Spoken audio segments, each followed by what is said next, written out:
Hey, Witney. Yes, my darling. Meh. Thank you, Edward G. Robinson.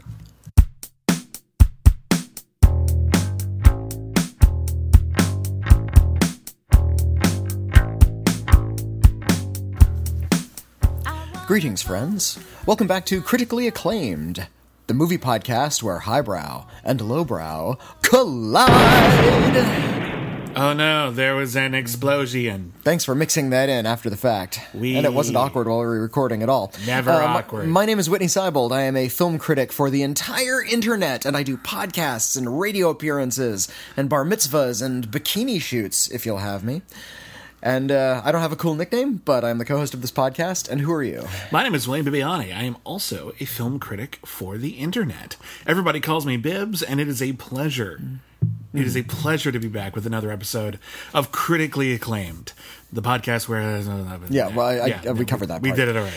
We're going to be reviewing some films this week. That's right. We have new reviews for the films Super Troopers 2, I Feel Pretty, and KODACHROME. We also have our big double feature.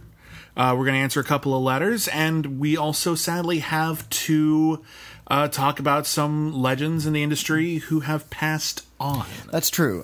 We do have to pause and address a few of the recent sad passings of a few rather legendary performers. But passing away this week was R. Lee Ermey, who you know as, probably most notably, as the drill sergeant from Full Metal Jacket. And pretty much played that role in every other film he appeared in, with the exception of maybe 7.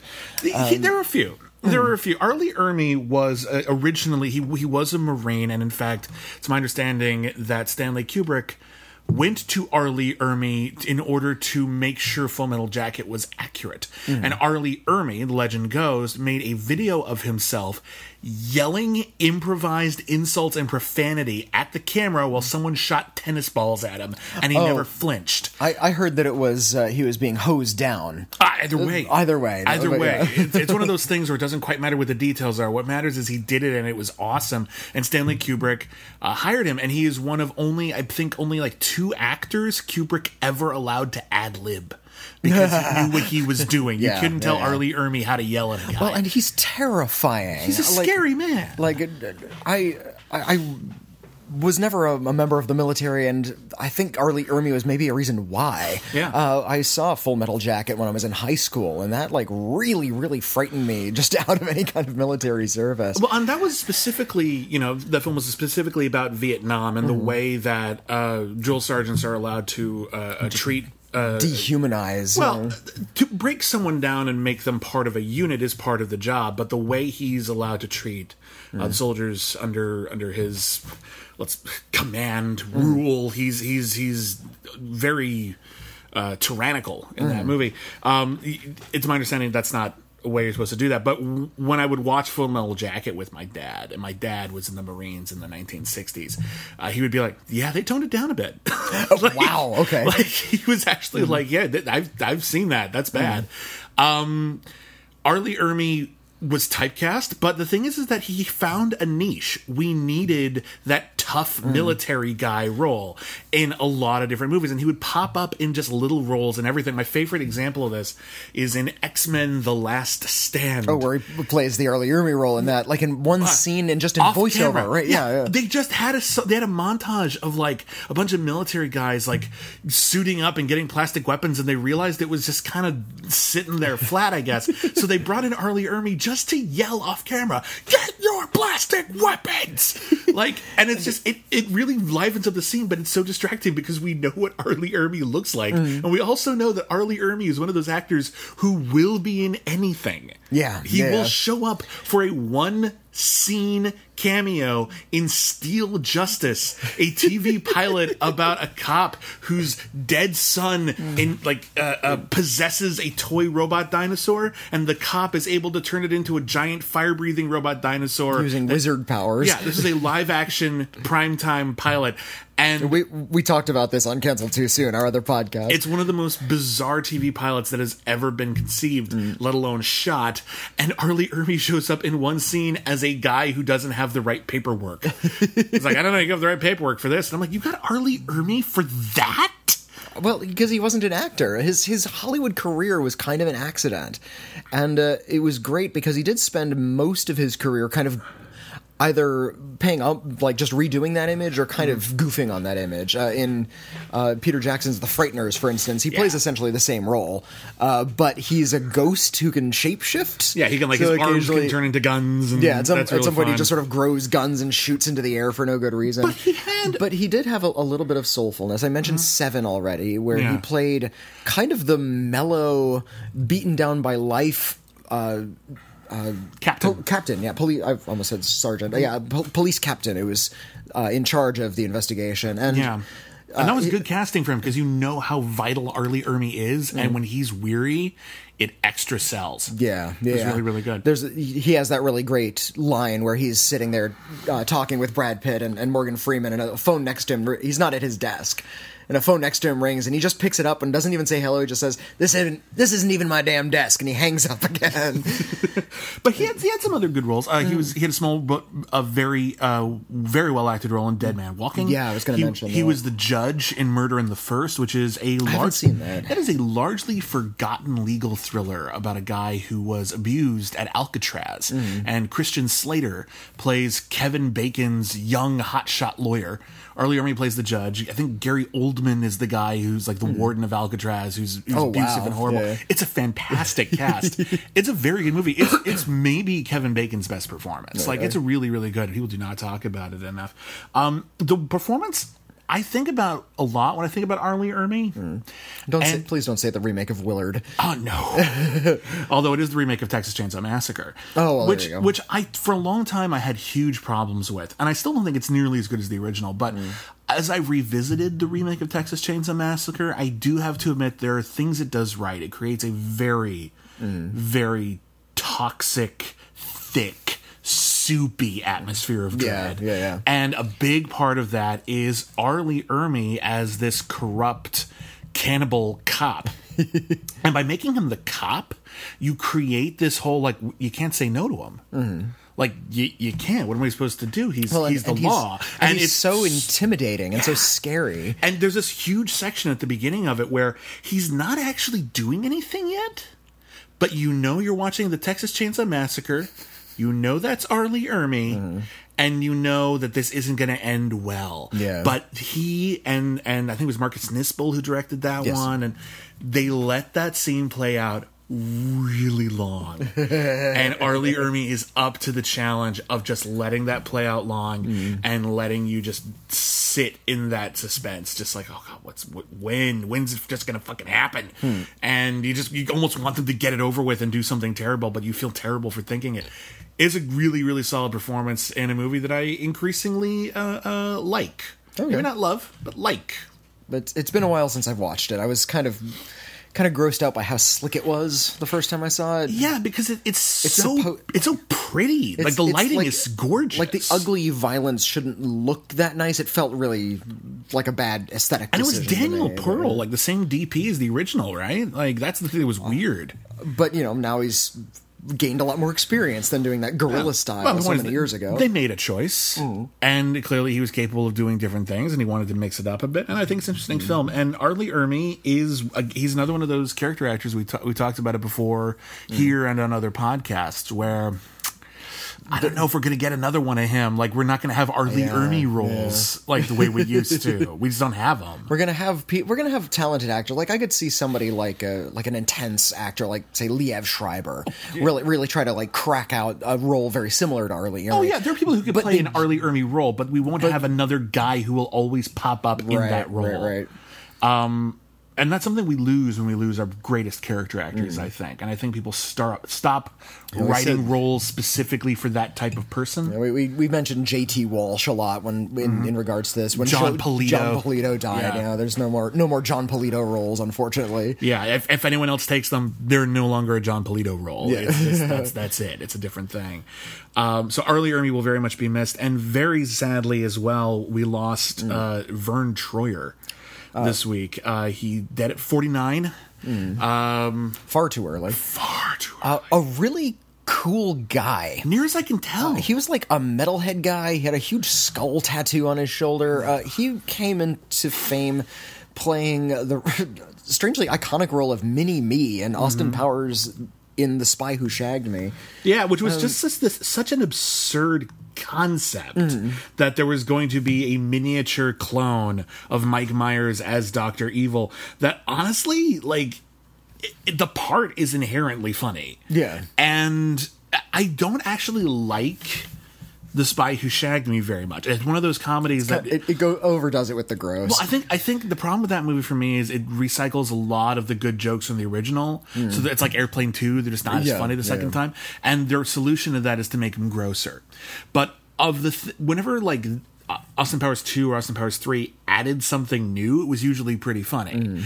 And in the case of Mini-Me, it's legit funny, and Verne Troyer is totally selling it, because what's weird is that even more so than Dr. Evil, you get the impression Mini-Me is a real threat. Like, Mini-Me will fuck you up. Well, like, he does. He gets into a fight scene. It's fantastic. There's a really terrific, absurd sight gag in the third Austin Powers where they say, well, we have this really long lab coat, and Austin Powers and Mini-Me have to sneak past a guard, and all they have is a long lab coat. It's like, wait a minute, I have an idea. And, you know, the audience instantly jumps to, well, I guess Verne Troyer will get on Michael Myers' shoulders, and they'll put the coat on and walk through. But the film surprises you, and Mike Myers gets on Verne Troyer's shoulders. And so it's Verne Troyer's small legs. I forgot about that part. Yeah, that's kind of a cute gag. He's been in some stinkers because he was involved with Mike Myers' film The Love Guru, which we reviewed on the show before, and is just as painful now as it was when we talked about it. I will say, though, and I think this will hold true, I think if we went back and listened to that episode, Verne Troyer's funny in that movie. Like, Verne Troyer does his job in that movie. He's the only one in that movie, I think, aside from Jessica Alba, who's playing, like, a human character. And I guess Romany Malco as well. But Romany Malco is sort of joked at. Like, everyone just throws jokes at him.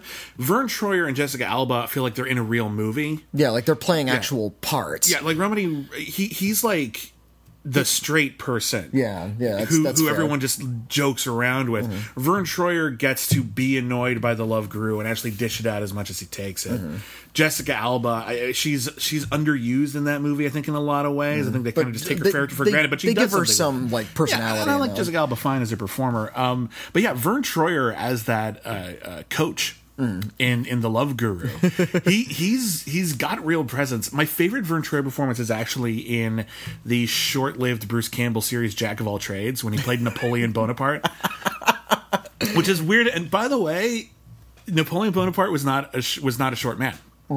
Napoleon Bonaparte was actually was he like 5'7" or something like that? I don't have the numbers in front of me, but I was looking this up. But the problem is that the French unit of measurement was on a different scale than the British unit of measurement, so they thought he was significantly shorter than he actually was. So that was where that joke began, but now that's just the joke everyone knows. And so you see Ian Holm and Time Bandits, and there's tiny little guys playing Napoleon. But the gag was, like, listen, Verne Troyer is playing Napoleon, and you hear it in your head, oh, I get it. Verne Troyer's a good Napoleon. Like, he's a legitimately really good villain. Like, he's funny because it's a funny show, but like, you get the impression he can command a room. Like, he was really, he really was on his game, and he's an actor I really, really liked. Sadly, a lot of movies didn't know what to do with him.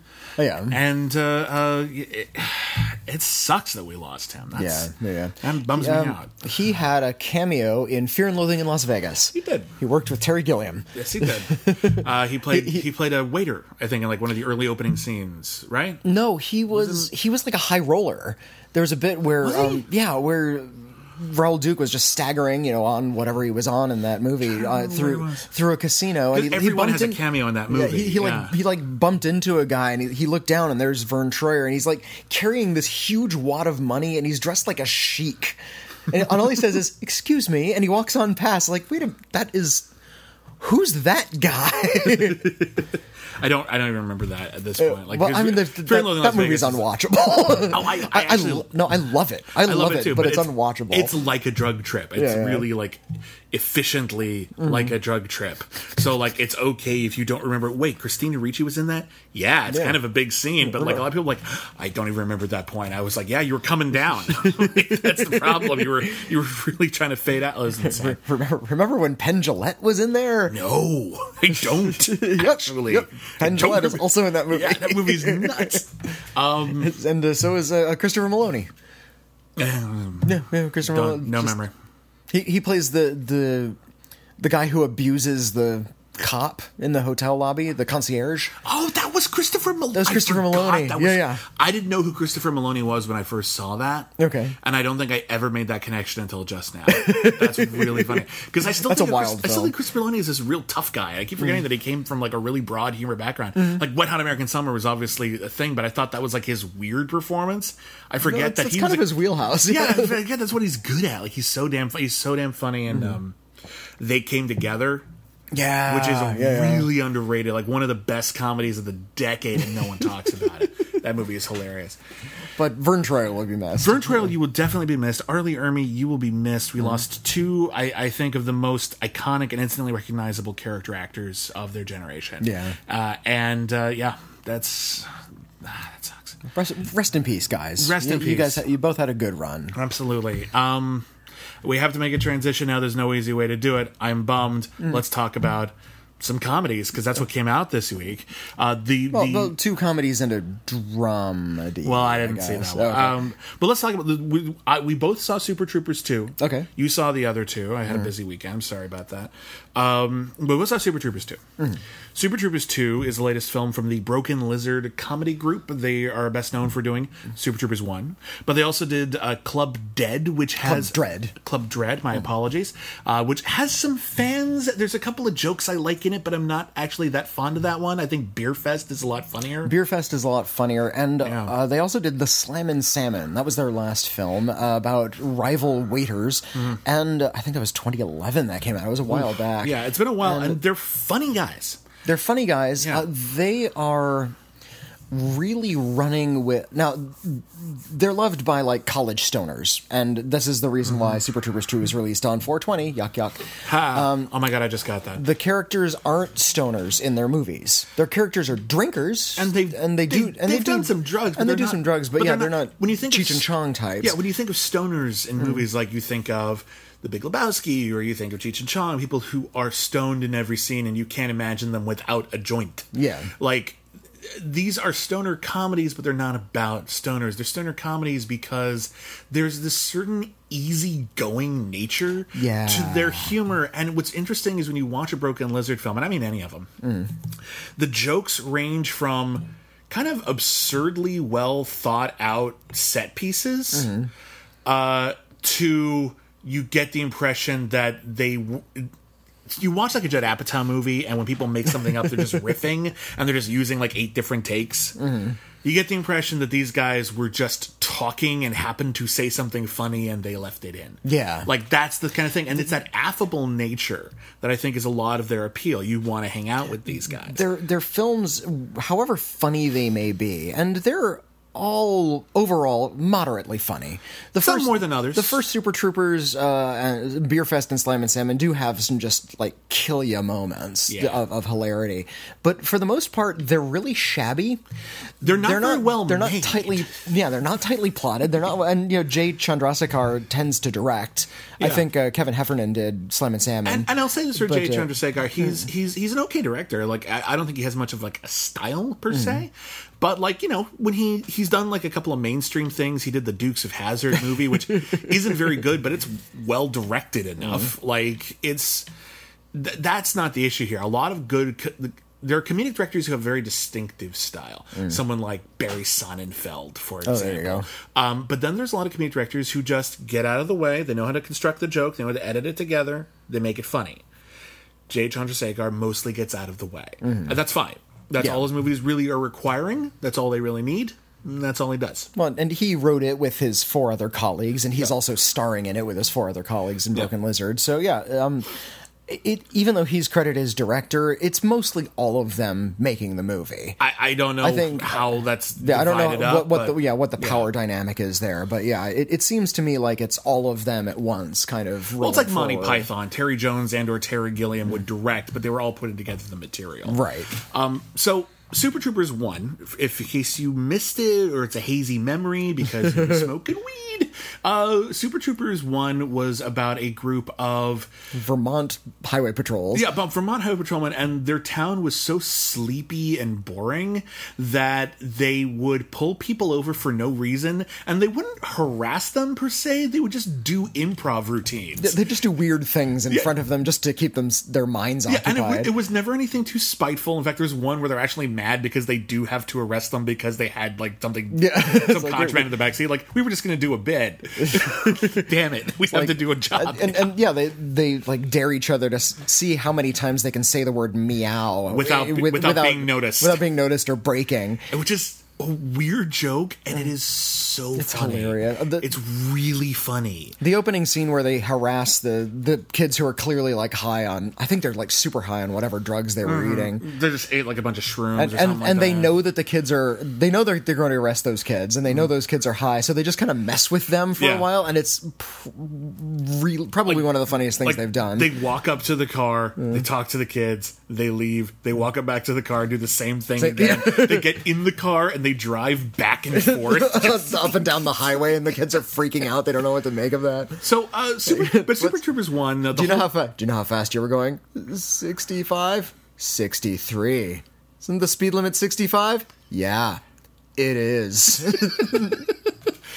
Now, Super Troopers 1 was a pretty standard, kind of rowdy 1980s movie where it doesn't really matter how shitty these guys are at their jobs as long as there's, like, some kind of, like, oppressive, snooty guys who are more famous for it. There's National Lampoon all over Broken Lizard's material. Yeah, sure, absolutely. The Animal House routine. School of Thought. Yeah, and all those kids at Animal House, they're pretty terrible. It's just other people are worse. That's the only reason they aren't the villains in that movie, is that other people are worse.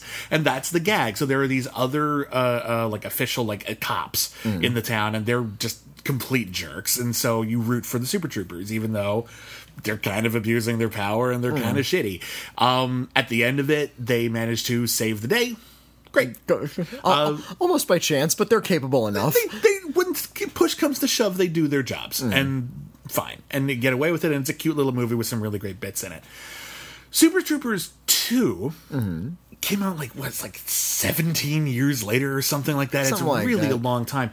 And the cast has visibly aged. Yes, they have. And the opening... And this was also the result of a Kickstarter. Or an Indiegogo, or one of those. One of those, yeah. So it's a crowdfunded film. Yeah, so they're making it for people who love the original. And the opening 5-10 minutes of this is one of the funniest openings of any movie I've seen.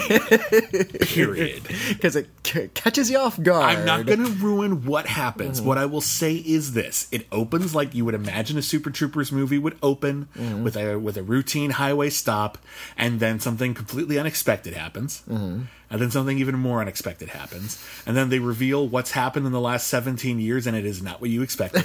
And then they keep pulling the rug out from under you and making it bigger and crazier.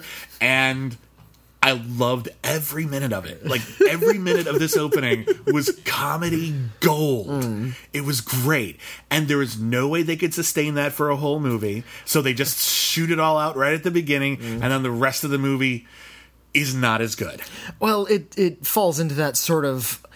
It's weird to use the word languid and raucous in the same sentence, because they're using that sort of raucous, Animal House-ish sense of humor, but the pacing is so laid back, and the scenes just sort of don't really flow. They just sort of meander from one scene to the next.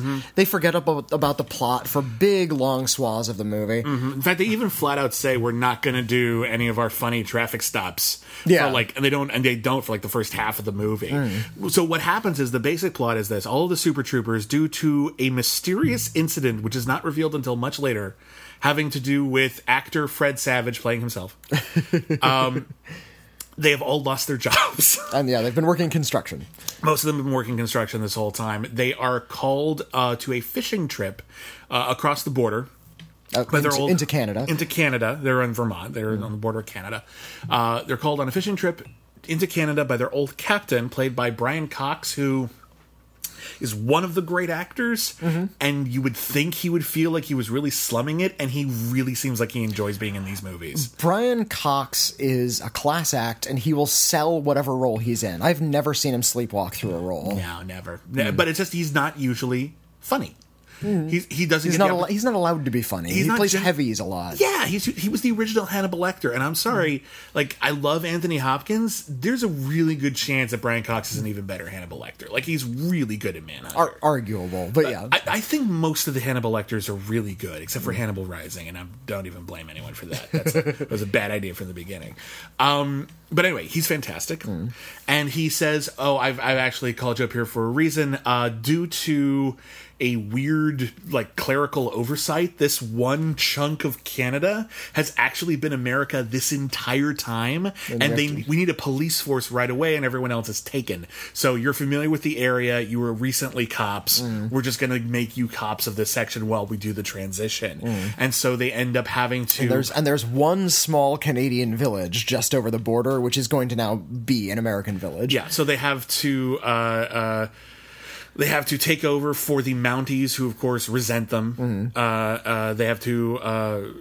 one of whom is played by Will Sasso. Yeah, they find out that the Canadians are not, in fact, treating them like liberators, and they're actually very mad, and they keep yelling things out. Rob Lowe plays the former hockey player, now mayor of the town, and it's a former hockey player who owns a bisexual brothel. Yeah, which I guess is legal there, and that's not going to be legal anymore. So a lot of people are really, really pissed. Like a lot of people are going to really change their lives because of this. It's actually an okay setup. It's kind of neat. It's a little high. It's a little broad, but there's a lot going on here.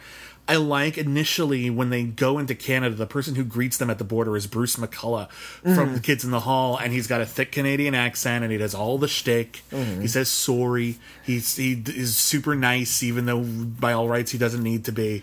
And they make fun of him for being all these cliches. And what I really appreciate is that, like, the first scene in which they interact with Canadians, they get the other end of that. Yeah, where the Canadians have just as many... like shitty, lame generalizations to make about America, and they realize, oh, that hurts actually when you do that. I'm sorry. The Super Troopers all make fun of the Canadian accents and Canadian culture, and all of the usual things that are mocked about Canada. And I get the sense that this is the ignorant characters who are doing it and not the filmmakers, because the Canadians get to also dish on America just as intensely.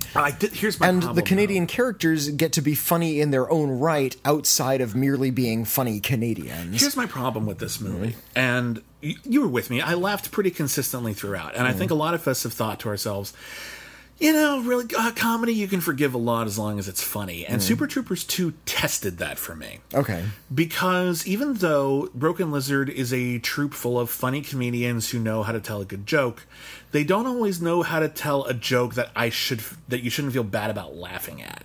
And all of the initial wave of Canadian humor is kind of harmless. There's a little bit of gentle ribbing, like right at the beginning, and then they throw it right back at him. I'm like, you know what, that's fair. And then they don't stop. And then they keep going. And it becomes this lazy crutch of a joke. And it's really... And the fact that, we could say, like, oh, the Canadians give it back too. But when you see throughout the entire movie just how little care is given to the Canadians as characters outside of that, and how they keep falling back on these huge cliches.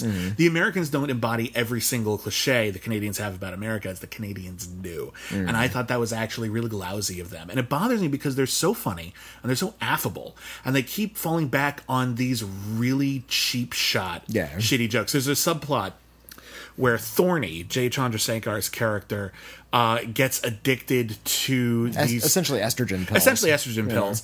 And that goes in every lazy direction you can imagine it going. It's really... It's beneath them. Every single joke with the estrogen pills just doesn't land. Not a single one of those. It's backward, it's sexist. The only time it's funny is when he first takes it and realizes what it is. The joke is that they find all of these contraband pills and they don't know what they are. So they just try them all. Yeah, they can't send them to a lab, so they each take one and they try to figure out what they are. And that's actually a funny bit. Because you never know who's going to have what drug. That bit where he finds out that he took an estrogen pill, That's when it's funny. Briefly funny, but as they keep on making reference to these pills, it just none of those other like he bakes for funny. people, and then they're not hungry, and he just throws them away and says, "I don't know why I bother," and I'm just like, really? Yeah, it's you're better than this. You were better than this, and that's the problem. You were better than this 30 seconds ago, and now we have to deal with this shitty joke, and then you're going to be better than it 30 seconds from now. And I'm getting really frustrated with the movie because it's clear they have good material, and I'm not even saying they need to be, not profane or not talk about, even caricatures or cliches or stereotypes. You can potentially use that in a comedy and make it funny. Here, it just brought them down, and it made the movie progressively less funny as it went on, to the extent that by the end I wasn't laughing as much anymore. And and ultimately, I didn't like the movie as much as I wanted to. Well, I think that's also a result of just the looseness of the direction. When you realize that, it sort of lost track of the plot, and then realizes, like, maybe 20 minutes from the end that they need to start wrapping up stuff, and they start focusing on plot, and they realize that they can't really fit as many jokes into there. And this isn't a plot-based movie by any means, so they're trying to wrap this up, and it's really shoddily edited. There's not even, like, proper coverage in some scenes, and yeah, then it really does start to fall apart because there's not much to laugh at, and they can't find a way to have a big, energetic moment within this sort of action climax. They're trying to do the action comedy climax, but they don't know how to do that. Well, and even they're not really well suited to it, and this whole sort of languid, laid-back movie is not really in a good position to bring the funny. So yeah, of course, by the end, it just sort of tumbles over and falls over. And that's a true bit. for a lot of comedies. That doesn't necessarily make it or break it. But even like I feel that way about Anchorman. Sure. Yeah. Once it's like, oh, wait, there's a plot, and we have to do some stupid plot thing at the end just to make sure this is a real movie. But Super Troopers is interesting because they had this fallback gag, these funny traffic stops, and they found a way to screw that up. Because even though when there is finally a montage of the funny traffic stops, and they do some really funny stuff, because of the plot, I don't like them for it. Because in the original, they were doing it because it was harmless, and they were the underdogs, and they were just sort of finding a way to fill their day, and you get the impression a lot of the people who had the traffic stops thought it was funny too. And it was sort of like kind of okay, like doing the guy, the meow guy. Okay, who comes back in this one for a cameo, like the same guy they pulled over and said meow to. Like, you get the impression he thought that was like a pretty funny gag, and like you didn't hate him for it. Here, when they finally do the funny traffic stops, they are impersonating Mounties just to destroy their career.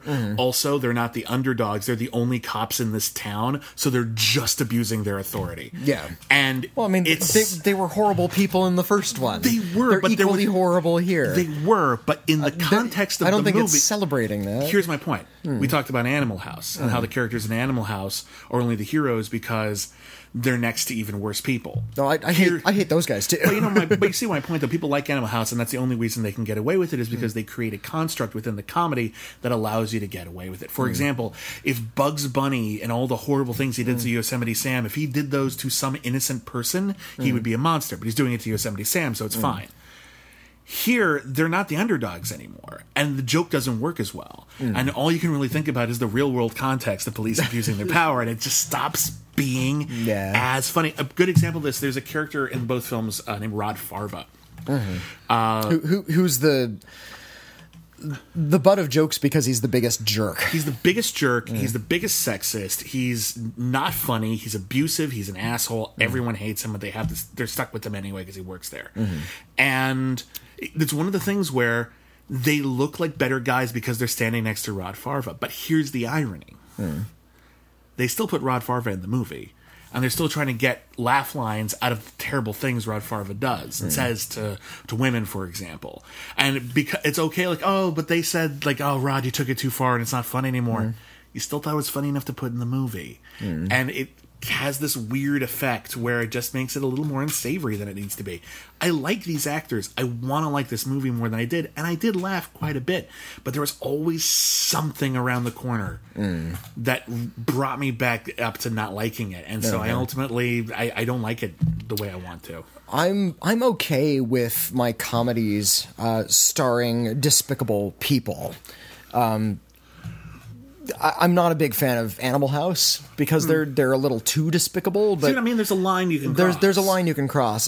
Super Troopers 2 doesn't even come close to crossing that line. They're despicable people, yeah, but I mean they're despicable in sort of a I don't want to use the word impish. That's a little too innocent, but they're just sort of riffing on good manners in that sort of Marx Brothers sort of way. And again, that's my point. I want to like them more than this, and they keep disappointing me. Okay. That's my point, I guess. I appreciate when they try to break the rules, and, Farva is such a dick that, he says these horrible things, but he gets repeatedly abused. He gets attacked by a bear. They electrocute him. He doesn't get off scot-free by any stretch. Okay. He's never rewarded, and then he does something really horrible to himself after the film's climax as an epilogue that he didn't have to do. So he gets the short end of it throughout. I see your point. Yeah, these characters are despicable, and they do horrible things, and they don't get a reward for it, and they're just sort of,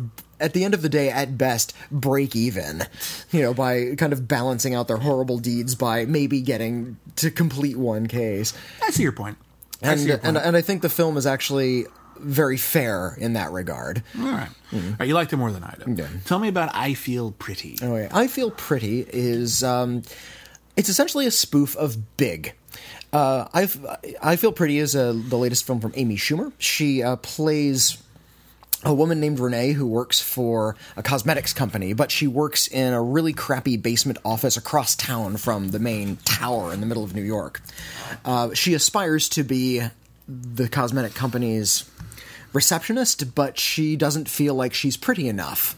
And indeed, in the early scenes, we see that she's surrounded by all these really tall, thin, statuesque magazine models, and that has done a number on her self-esteem. She doesn't feel like she's beautiful. And one day during spin class, she falls off of her stationary bicycle. She hits her head and wakes up, and we have that sort of big moment where she looks in the mirror and says, like, something physically has transformed about her. She's beautiful. Look at me. She's like been transformed into another body. The gag is nothing has happened. She looks the same. She just now feels as if she's very, very beautiful. Mm-hmm. And as a result, she becomes much more confident and much more outgoing and much more forthright and pursues all of her goals about being a receptionist and ends up becoming very successful. And of course, over the course of this, vanity begins to creep in, and that's the real bugaboo. It's, if you view it as a spoof of Big, we've seen this sort of magical realist comedy from Hollywood a lot. Stuff like Liar, Liar. Where the shaggy dog, just something fantastical happens and you have to deal with it, and it leads to comedy and growth. And the joke here is that the magical thing didn't really happen. It's just a matter of perception. It's a placebo magic. Yeah, there you go. Placebo magic is perfect. And, we can sort of applaud her confidence, but at the same time, when she responds to, like, there's a bit where she's waiting for dry cleaning, and somebody said, like, they have to pull a number out of one of those little number ticket things, and somebody leans over and says, "What's your number?" And she's like, "This is how it happens." She thinks somebody's asking for her number. And it's a cute moment, but at the same time, it seems like we're being invited to laugh at her, and her perception of herself is beautiful. That was my concern. When I saw the trailer for this, it reminded me of Shallow Hal, or like a variation of it. It's not nearly as despicable as Shallow Hal, but some of the gags do face in that direction. That's the thing. Like, you can have this thing where it's like she feels pretty. And I'm going to tell you this right now. Amy Schumer is a very attractive human being. Amy Schumer is pretty gorgeous. Yeah, and this isn't like a thing where it's just like, oh, what a strange disconnect. It's like, no, she's very attractive, and like, to have this thing where, like, that was my concern, is it would fall back on the joke of she thinks she's pretty, but of course she's not. Yeah, and I'm like, that would suck. That would make a shitty movie. They do that a lot, or is it just a little bit? It's just a little bit, okay. But it does stem from what can only be seen in the way it is presented as maybe Amy Schumer's own self-esteem issues, which she's talked about in her stand-up routines a lot. Well, have you seen that sketch she did on her show that was 12 Angry Men, but it was all deciding if Amy Schumer was, like, movie hot? Oh, there you go. Like, it was all just like, sure, she's attractive, but is she movie attractive? And it's a whole bunch of men sitting around a table arguing about whether... judging her how she looks. It's a brilliant bit. And it talks a lot about this kind of idea, the idea that you can be attractive and you can still have people telling you you're not good enough. Someone pointed a thing out on Twitter the other day. If you're ever feeling bad about yourself and you feel like people don't like you or there are haters out there, try to remember there are people who hate Beyonce. She's literally perfect. It's objectively perfect, yeah. And people hate, and there are people out there who will say bad things about her. You're fine. Yeah, and if you're in the public eye in any way, especially if you're a woman in this world, my God. Unfortunately, the messages are a little mixed because we're supposed to be seeing that if you see yourself as beautiful, hence the title, I Feel Pretty, then you will succeed. That's what's really important is your confidence and your self-esteem. However, this is all, in terms of the plot, her actual come to God moment is all tied in plot-wise to the launch of a cosmetics product. She lives in this world of superficiality and superficial beauty and all these models who are constantly, the fashions we see in this movie are just absurd. People with like giant mohawks and, eye makeup that stretches around to your ears. That you would think the film would be a little bit more subversive in just undercutting this entire world of beauty rather than finding a way of kind of helping ordinary women into that world. It doesn't seem that subversive at the end of the day because it's all about selling makeup.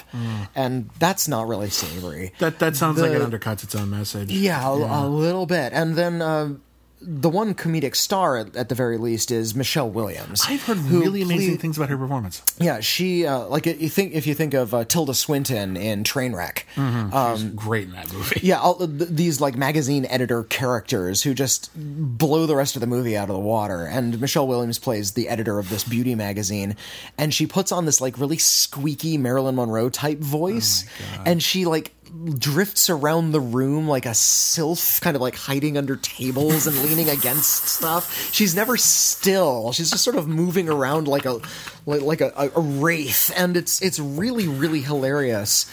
Just because she's clearly off in her own little world, and yet she still plays a real character who's concerned about her career and getting things correct. I just want to throw it out there. We all agree that Michelle Williams is like one of the best actors working today. She's right? She's brilliant. You compare this hilarious performance to something really kind of soulful, like in Manchester by the Sea, or My Weekend with Marilyn. Right? Like I didn't see My Weekend with Marilyn. She's great in it. She's really, really. The movie itself is kind of okay. She's amazing in it, or she was amazing in All the Money in the World, which is not a good movie. I mean, it's okay, but like it's not a particularly good movie. She's incredible in it. Yeah. So that alone, like you're just telling me that like, oh, Michelle Williams is funny in it. Yeah. Sold. Sold. I'm good. I'll see it at some point. So the romance is very sweet, and there are inspiring messages in there, but they're weirdly undercut by other things that make it a little less than enjoyable. Like I said, you see it as a spoof of Big, which they quote in the movie, you see scenes from it, she's watching it at home.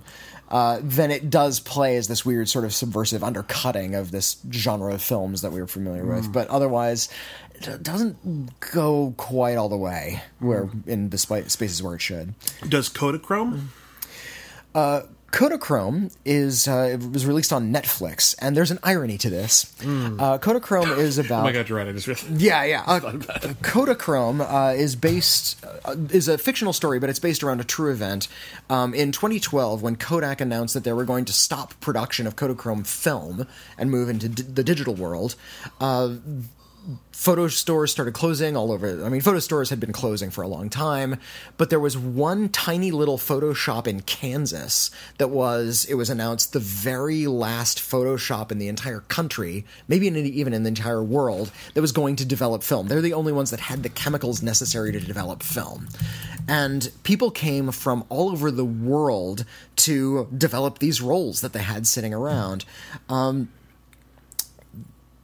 The film Kodachrome is about Jason Sudeikis plays a struggling music executive who is estranged from his father, played by Ed Harris, who has these 4 rolls of film, and in true cliched Hollywood fashion have to get into a convertible and drive on a road trip over to this photo shop where they will, of course, learns to rebond and learns to love it's each an other's excuse for a road trip. Yeah, it's a road trip movie. Every single Elizabeth screenwriter Olsen in the world is the pretty nurse that falls in love with Jason Sudeikis. I'm going to say this right now. Every single screenwriter in the world is constantly on the hunt for a new plausible excuse for a road trip. And anything. We'll take anything. If you cannot write a road trip movie unless there's a blimp race, a pile of cash, and a UFO in it. Like, it has to be something just really bonkers to justify its existence. Now, when it comes to playing lovable cads, Jason Sudeikis has kind of won my heart in a lot of ways. With this and with Colossal, I realize that even though he doesn't have a great deal of range, he is great at what he does. When he plays this sort of very charming, funny guy who is just full of wrath, he's really, really convincing. Way more so than, say, Bradley Cooper. I don't know why we tried to make Bradley Cooper happen when we have Jason Sudeikis. Bradley Cooper's a good actor. I got nothing against Bradley Cooper. Fine. What I don't like is when Bradley Cooper is just playing generically sexy charming. Like his character in the Hangover movies. It's not much to that. Not much of a character. Like, but you put him in a real movie, he'll give you a real performance. Like, I actually like him in Silver Linings Playbook. I have problems with that movie. I think his performance is very good. I'm a big fan of Jason Sudeikis as well. My favorite film of his is Colossal? Sleeping with Other People. Oh yeah, well, and that one too. That is a people say like there aren't romantic comedies anymore.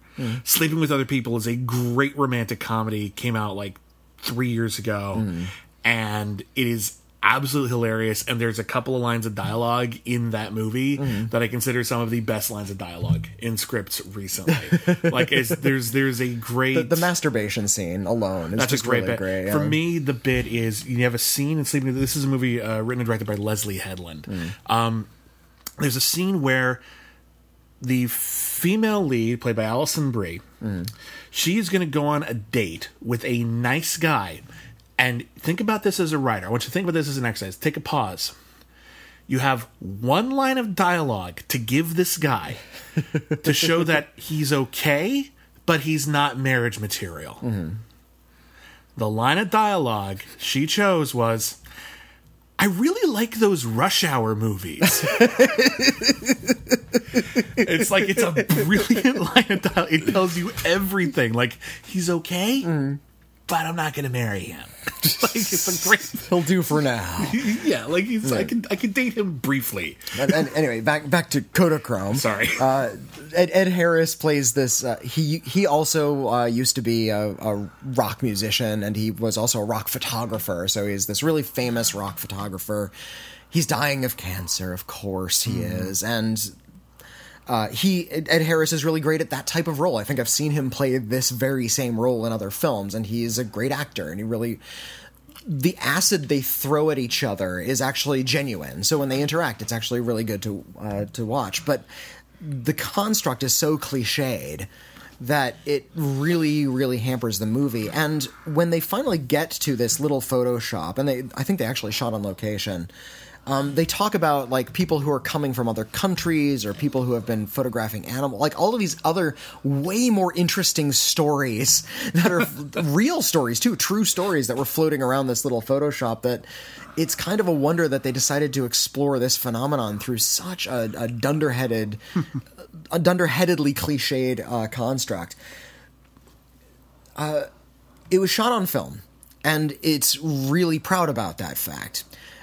In fact, it has that as a credit. As soon as the film ends, it says this film was shot on 35mm film, which is uncommon now. Yeah. And it was actually overseen by a photographer who was at that Photoshop getting his film developed when it was closing down.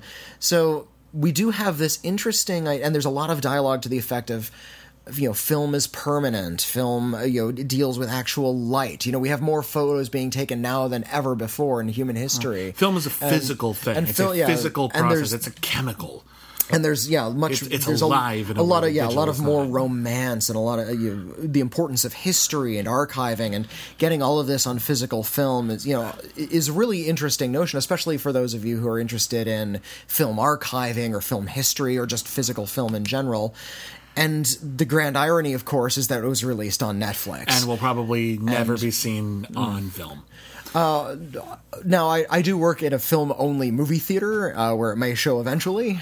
Wouldn't that be nice? Wouldn't that be nice? Like, I'm not saying it you will probably never get a chance to see it. Yeah. Like, if you live in LA or if it plays a film festival someday, okay, but this big you're going to see it digital only. This big celebration of physical media is meaningless when you're watching it on Netflix. But that's the almost the meta look at it. Just as a movie. It's just painfully average. Oh, that's too bad. And which is a pity because the three lead actors, because we have Jason Sudeikis, we have Ed Harrison, we have Elizabeth Olsen, who's incredibly talented. Yeah, and they do a lot with these really nothing roles. They're really able to dredge up whatever they can, but they are shackled by the aggressive blandness of the setup. It's so disappointing when you have like really noble intentions for something and you want to raise awareness of a thing, and then you watch the movie and the movie is not remarkable enough to fire you up for that. It's a damn shame. Yeah. And the road to hell isn't paved with good intentions, but the road to, I guess, purgatory was at least. Like, where it's just like, it's all right. Yeah. It's not going to really, unfortunately, it's probably not going to get the message across. That's just a shame. Yeah. On a scale of in the critically acclaimed scale of C- being the worst to C+ being the best, what is Kodachrome? Kodachrome is just a C. It's middle of the road. Like, I can't say anything else about it. Okay. It is a C. What about I Feel Pretty? I Feel Pretty is also a C. It's an affable C. There's a lot to object to, but it's approachable. And Super Troopers 2? I'm torn between a C or a C-. I think I laughed too much to give it a flat-out C-, but it's a low C. Okay. It's a low C. Yeah, it is not energetic or joyous or big enough to really warrant C+ by any stretch. Except for that opening. Except for that opening. Which is glorious. That opening is C+ material. Like, whether or not, if you don't care enough to see it in theaters, at some point, this will be on cable or streaming or DVD, whatever. Watch the opening. Yeah. The opening is great. Okay, bit of a disappointing weekend for movies. Yeah, just right up the middle. Everybody's clearing out of the way of the big superhero flick coming out next week. Just get your comedies in now. Sort of a counter programming measure. Maybe build up a little buzz. The big superhero movie is 160 minutes. Did you hear it really? that? Yeah, it's a big long one. That's a long one. It's a big chunk of change. It's like 1 minute per character. Pretty much. Or you just save money, lay at home, and dump a bunch of Funko Pop figurines on your face. Get the same effect. So, on to the main event. This week on Cancel Too Soon, and in fact, all throughout the month of April, you're picking the good movie, and we're going to add a bad movie to that, sort of bring out an interesting conversation about it. And this week, we decided we hadn't really done a lot of animation, so we decided to give you a whole bunch of animated classics, and we gave you films like Coraline or Snow White and the Seven Dwarfs was on there. Fantastic Planet, My Neighbor Totoro, one of my favorite movies. I'm disappointed that you did not pick Fantastic Planet, but it was your vote, and you voted with your heart. And that's the important thing. We'll have a reason to get back to Fantastic Planet someday. It's a really incredible motion picture, and more people should see it.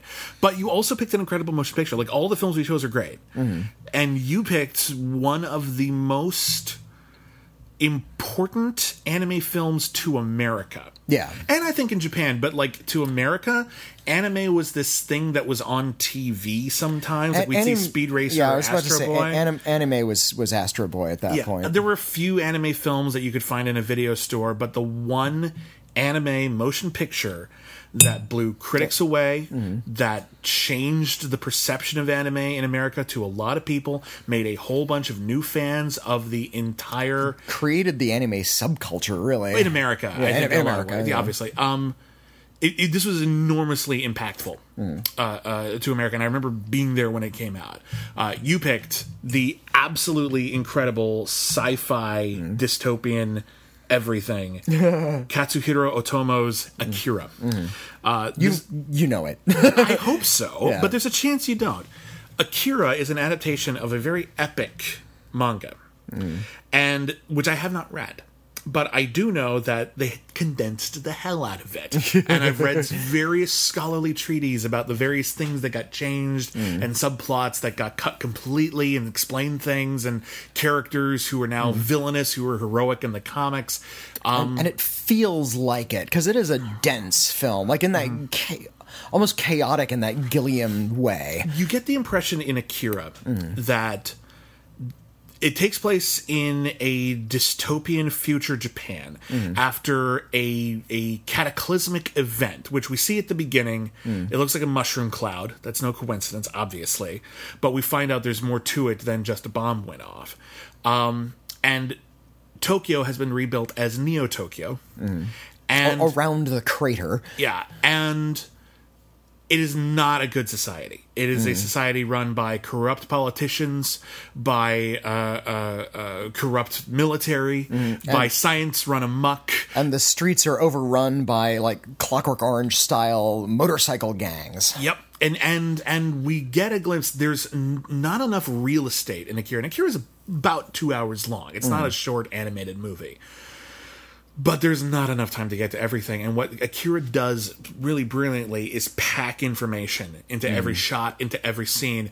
There is no wasted moment. They're always revealing something about the world in the context. Every crowd scene is telling you about what crowds are like in Neo-Tokyo. There are cultists running everywhere. There are people who are foreseeing a doomsday.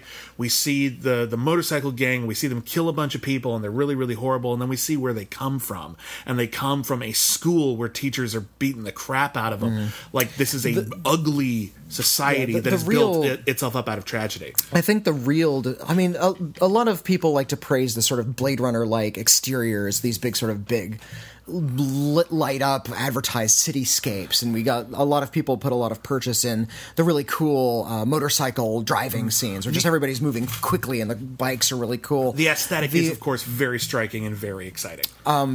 The real aesthetic triumph of Akira doesn't come from those scenes. The real aesthetic triumph comes from the classrooms and the offices and the police stations where everything is overlit and the floors have not been mopped in 20 years and there's just papers everywhere. It feels like just a Kafka nightmare of bad offices and poorly run neon lit areas where no joy can exist. It's like a kinetic detail. Like everything is just jam-packed full of visual and oral information, and you have to keep... This is not a movie you can watch while you're on your phone. Even if you're listening to the dub, which I don't recommend, this is not a movie you can watch while you're on your phone. You need to really absorb it, because Akira has a plot, and you can follow the plot, but you're not going to understand the plot unless you pay attention, because they gloss over shit and expect you to figure it out. And even if you're paying... I've had to watch this film like 3 or 4 times, and I still don't think I understand the story entirely. It's intentionally obtuse sometimes. So here's the gist of it. We've established Neo-Tokyo. We are introduced at the beginning of a film to a gang of teenaged motorcycle hooligans led by Kaneda, a charismatic shithead, I think is a good way of putting it. He's not a hero. And he and his gang members and his friend slash kind of punching bag. Like everyone just dumps on him. This guy named Tetsuo. A bunch of other gang members have invaded their turf and they're wreaking havoc, and so they get into this epic motorcycle duel where they're beating each other with clubs. And while all this is going on, and it's incredibly excitingly filmed, meanwhile, someone has kidnapped a child from a government installation. The child has been experimented on and has psychic powers. And he looks like an 80-year-old man. Like an 80-year-old man in like an 8-year-old's body, but his face is 80 years old. And those two storylines, which have nothing to do with each other other than the city in which they live, literally collide when Tetsuo hits that kid with his motorcycle. Tetsuo is injured, the government shows up, they take the kid, and they take Tetsuo. And they say that Tetsuo, by being in close proximity to this kid and going through this traumatic event, he also has had psychic powers that are activated. And what they say is... He's kind of infected, actually. Yeah. And what they say is, like, okay, he's got these psychic powers, and he could be indeed as powerful as Akira, which is something that comes up a lot. Who is this Akira? And so they say, okay, great, let's turn him into a super weapon. And I'm like, no. Why does everyone always do that in a movie? And they keep trying to turn kids into super weapons or super soldiers, and if it's not Captain America, it never works out. Has there ever been a film, apart from Captain America? Yeah, that's the one. Has there ever been a film that was set like 10 years after the super soldier program was successful? Maybe the movie Soldier? I mean, you could argue. Success is a relative term, but you could argue that Star Wars, the whole clone program, that was their version of a super soldier. I suppose so. You know, they were perfectly militaristic, perfectly trained, perfectly programmed. They ended up being abused by their government, but they did their job. Not that I want to see a feature film of like a bunch of monsters wailing on each other in a battlefield. That seems really tiresome to me. But yeah, after a while, it's going to get real old. But the basic problem here is that Tetsuo is a product of this environment, and that's why we see so much of the environment. We see how abused he is by his friends, by his culture, by the people who should be in charge, by the police, by the government, by his teachers, and by other gangs. And he has become a bottle of rage, like the kind of kid who would perform an act of mass violence today. Yeah, it's actually alarmingly topical. Like watching Akira now, and you realize this is about a kid who feels aggrieved, who feels put upon, and he is so desperate, so psychologically damaged, and so willing to destroy that he does. Problem is, we gave him godlike powers, and so it becomes apocalyptic, and it's just shitty kid, product of environment, mass destruction. When you are an adolescent, and that sort of confusion and rage starts to creep into your brain simply because of the frustration you're butting up against being the age you are.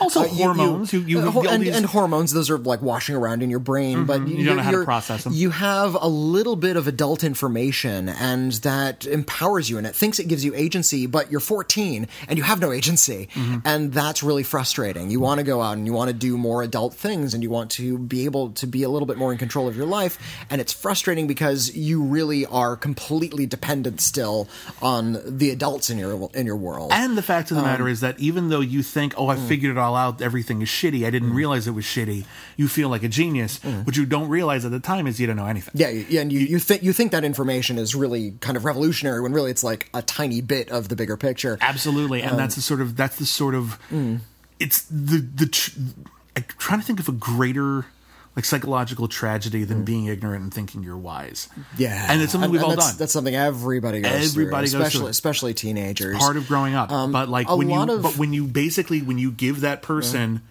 a nuclear bomb, that is a bad recipe. That's what Akira is about. I've heard a lot of criticisms and a lot of writing about Akira over the years about how it's just this big salient metaphor for Japan after the bomb, and Japan was bombed in this horrible way, and a lot of the culture and a lot of the art that followed that was very much about this sort of big, gigantic ball of destruction that could wipe them out at any minute. From, Kurosawa's I Live in Fear all the way to Godzilla.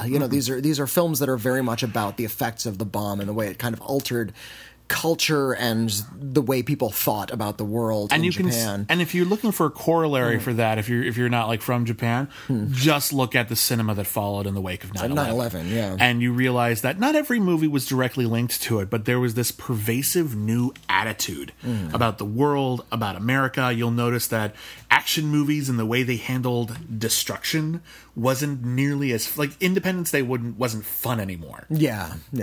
I was seen as fun. Oh my god, they blew up the White House. Neat. You couldn't do that now. And so you had films like Man of Steel where it was treated as tragic, and it completely changed the cultural perception of a lot of different storytelling iconography. Of course, we just saw Rampage recently. I think we're over it Well, now. I think giant monsters just ripping buildings down. I think we're distanced enough that it is possible. Like, even look at Godzilla. The original Godzilla is very much a tragedy.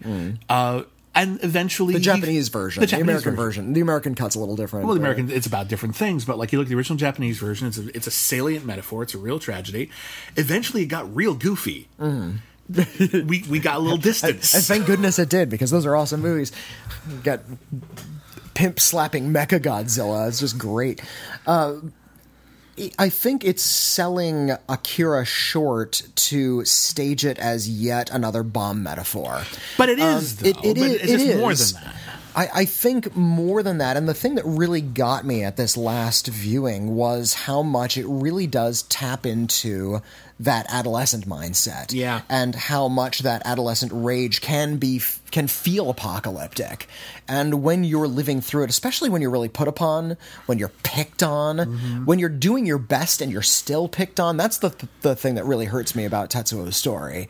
That he has friends, and yet he is still beaten, his head is beaten in constantly by the people who love him the best. Yeah. He's really trying. He's really trying to succeed or do what he thinks people expect of him, and he's just not succeeding. And I think that's something we can all kind of relate to. And it's something I can relate to. But at the same time, I think it's really worth noting that even though you can find something to latch onto with Tetsuo and Kaneda and everyone else, with the possible exception of Kei, who is this freedom fighter that Kaneda ends up sort of working with to try to rescue Tetsuo from this government organization, pretty much everyone in Akira is a terrible human being. Yeah. And it's very noirish in that regard. When you think about noir, most people think just black and white and detectives, and it's really about sort of this ethical... No more heroes. Yeah, it's about ethical gray area. It's about how, like, there's no good person and bad person, and everyone is compromised in some way. And Akira has that vibe. Kaneda is... He's a punk. Like we see him hurt people real bad. He's a cheery punk, though. He's in a good mood. He's always able to sort of talk his way out of stuff. He has a charm to him, but the way that turns him into almost a hero figure, even though he doesn't behave like a hero. And I think that's one of the problems with Akira, because it is so vibrantly about this sort of adolescent angst and rage, and because it is so aesthetically striking and awesome, and because Akira's bike is so cool and his jacket is so stylish, and because he's got this affable charm, it ends up making him seem more heroic than he is. Like, the movie bends over backwards to save Kaneda by the end, and I'm like, Kaneda doesn't actually need or deserve saving more than anyone else. It's kind of a mistake to make him cool. This is not as sophisticated as something like a Clockwork Orange, where Clockwork Orange, which actually wouldn't work if we didn't kind of love the monster in the middle of it. That I think is such a great thing about A Clockwork Orange. You hate him and you love him at the same time. Alex DeLarge. You cannot deny his charisma. He is an unrepentant, unforgivable monster. Undeniably a monster, and you cannot abide by any of his actions, but he's still hilarious and magnetic. By making Kaneda kind of cool, by making anybody cool, is kind of a mistake. Everything should be kind of degraded in this world. Well, Kaneda should be portrayed as a kind of character who thinks he's cool but isn't. Yeah, and he thinks that jacket looks good on him, but he might be kind of gawky in it. And they try to do that a little bit when he tries to come on to Kei, and Kei wants none of it. And to her credit, she never falls for it. And to her credit, she never falls for it. But at the same time, he is let off the hook for just about everything he's done. And indeed, his part in helping make Tetsuo into a weapon. He owns some of that. Some of that is on him, even though he considered himself Tetsuo's friend, and in the end, Tetsuo considered Kaneda his only friend as well. It's the reason why, Tetsuo can, like, plow through an entire army using telekinesis, and Kaneda can actually, like, hold his own in a fight with him using only a laser gun. And it's the reason why is because Tetsuo doesn't really want to kill Kaneda. They're just that close. Yeah. That's fascinating and interesting. Like, I don't know. I look at this movie a little bit the way I look at Fight Club. Okay. In a way. Because they're both very much like this very cynical, hyper-stylized approximation of a lot of young, impotent rage. And yet the style and the entertainment is so magnetic that it's easy to mistake the message. There's a thing Francois Truffaut said. I'm going to paraphrase him. He said that it's impossible to make an anti-war movie. Because when you film combat, it seems really magnetic and exciting because it's inherently cinematic. It's worth putting in a movie. There's something dramatic and romantic about it. I've heard the opposite also said. If you depict combat the way it actually is, it would be so horrifying that every scene of combat would be an anti-war film. And there's credence to both arguments. There's credence to both arguments, but I think of that when I think of Fight Club and Akira. Fight Club is actually very, very satirical about this generation of masculinity and the role of masculinity and the post-Cold War male who feels lost because he never had a war, because they don't have anywhere to put their masculine aggression. It's one of the ultimate Gen X films. Yeah, and the thing is, Fight Club hates those people. Sees them as monsters. They're not terrorists. They're not good people. Like but the thing is that in order to justify why Tyler Durden's cult has followers, you need to make him a rock star. And the movie arguably goes far enough in that direction that it's easy to miss the point. And I think Akira might be the same way. When I saw Akira at way too young an age, I was like 9. Oh, geez. Yeah. I was in love with the aesthetic. Yeah. And I'd never seen, I had seen, Astro Boy and Speed Racer, but, I had never seen this ultra speed-lined, incredibly detailed backgrounds, but more cartoonish characters to allow you for greater projection into a more realized world. I think the style is called Clear Line. Yeah, it's stunning. And I completely fell in love with it, and I started, looking at Bubblegum Crisis and Vampire Hunter D and everything we could get our hands on, which was not much for a while there. They did not readily import a lot of anime into America for a long time. So for a while, your options were relatively limited. But unless you're in a big city and you found one of those sketchy anime-only shops. We used to go to, Little Tokyo, downtown LA, every, month or so. We needed one of those special region-free VHS players. Well, we were able to get stuff. But, my point is that still there was not nearly enough to meet my young demand. But all I was kind of interested in was the aesthetic of it and how exciting it was. And as I grow up, every time I watch Akira, I look at it through different lenses. And looking at it now with the sort of hyper-awareness we have of young people taking the wrong thing from a society that is not working right now, from a government that is compromised, from an atmosphere of fear and paranoia and xenophobia, and then just bottling themselves up until they explode like Mentos in a soda bottle. That feels infinitely more relevant. And honestly, I would love to do, because we're about to do a double feature with this and a bad movie. But, I would love to see a double feature of this and Gus Van Sant's Elephant. Yeah. I think that comparison is so apt. And it's interesting just when you think about all the artifice of this and the sci-fi and honestly, a lot of it is mumbo jumbo. When Kay has a whole speech to Kaneda about what is going on with Tetsuo, she has all of this artful, poetic stuff about amoebas and shared genetic memories. And what it really boils down to is Tetsuo has power because stuff happened. Because of thing. Because of thing. Yeah, it really doesn't amount to much. Well, he has the power of the Gaia spirit. He does. And that's why I wanted to talk about instead, for our double feature, Final Fantasy: The Spirits Within, which when we did our I like my suggestion better. But which one was your suggestion? I wanted to do Village of the Giants.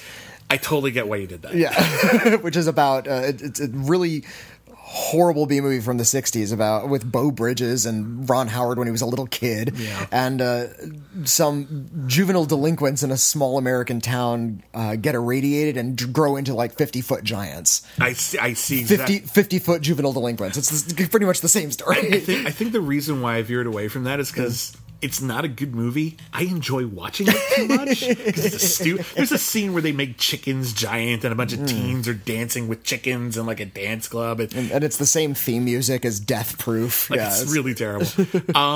Then that's fun, and you can totally watch that movie. And maybe we'll get to that at some point. We'll put that on a poll sometime. Village of the Giants. That movie is not, because it's also about teens who become sorry. powerful and abuse that power, and it becomes a whole thing. But when I was thinking about Akira, I was thinking about, as an animated film, about just the impression it made on American audiences stylistically, and how it kind of spearheaded a whole generation of people who grew up loving and wanting to consume more anime. And I'm going to say right now, anime, it's not really a genre. It's just animation from a country that has a particular popular aesthetic. Yeah. And in fact, you go to... Some people just love the aesthetic so much that they just fall into whatever genre is being made. It's like to watch any anime film. There are tons of anime genres, some of which are genres that do not exist in America. Like, we do not have the casual eating genre that they have in anime, and it's glorious. It's really great. And there are different animation styles which look nothing like Akira or any of the anime that was generally very popular. It's incredibly diverse and really exciting, and I love it. It's big and scary. There's so much anime that it is hard to know where to start. Yeah. And I'm so glad that my wife Michelle is a huge anime and animation expert, and she can guide me through it. And she will show me amazing things that I did not know existed. That, again, Akira, the success of Akira and the specificity of Akira and the ability of Akira to tell a complicated story in a way that was very human and relatable, even if you didn't understand the basic gist of the mythology. That is the exact opposite of what happened with Final Fantasy: The Spirits Within. Final Fantasy: The Spirits Within is one of the biggest bombs in film history. Yes, it is. It was put out by Square Studios, which is no more because of this movie. Yeah. And it's based on a long-running series of video games. Very tangentially based on it. It has the same title. It does. And it's not... I don't think it's based on any one of the games specifically, and the games are so sprawling, and the series has been running so long that it covers, like, both Dungeons & Dragons-style fighting dragons in a cave with wizard magic, all the way up through super high-tech, futuristic... like laser gun battles and together at the same time. The Final Fantasy genre has been going on for decades now. The series has been going on for decades now, and every new installment, like every new numbered installment of Final Fantasy, for the most part, is a completely different animal than the one that came before it. There are certain things that are familiar. I think they're up to XV at this point. Something. Yeah, 15 or... There are familiar elements, different like monsters that show up in different ones of them, but for the most part, they're all individual. Some of them have sequels that take place in the same universe. Like there's Final Fantasy X-2, which is really confusing.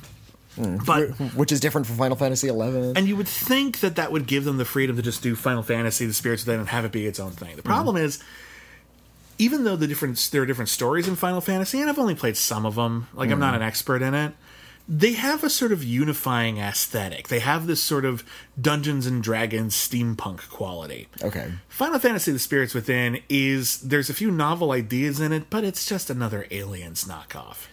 Basically, it's a post-apocalyptic alien invasion story. With a little L. Ron Hubbard thrown in. Yeah, there's some spiritualism in it, but really, it has nothing. There's no connection to Final Fantasy other than the title, and that pissed a lot of people off and made them want to stay away from it. And the other thing that made people want to stay away from it is the reviews, because it sucks.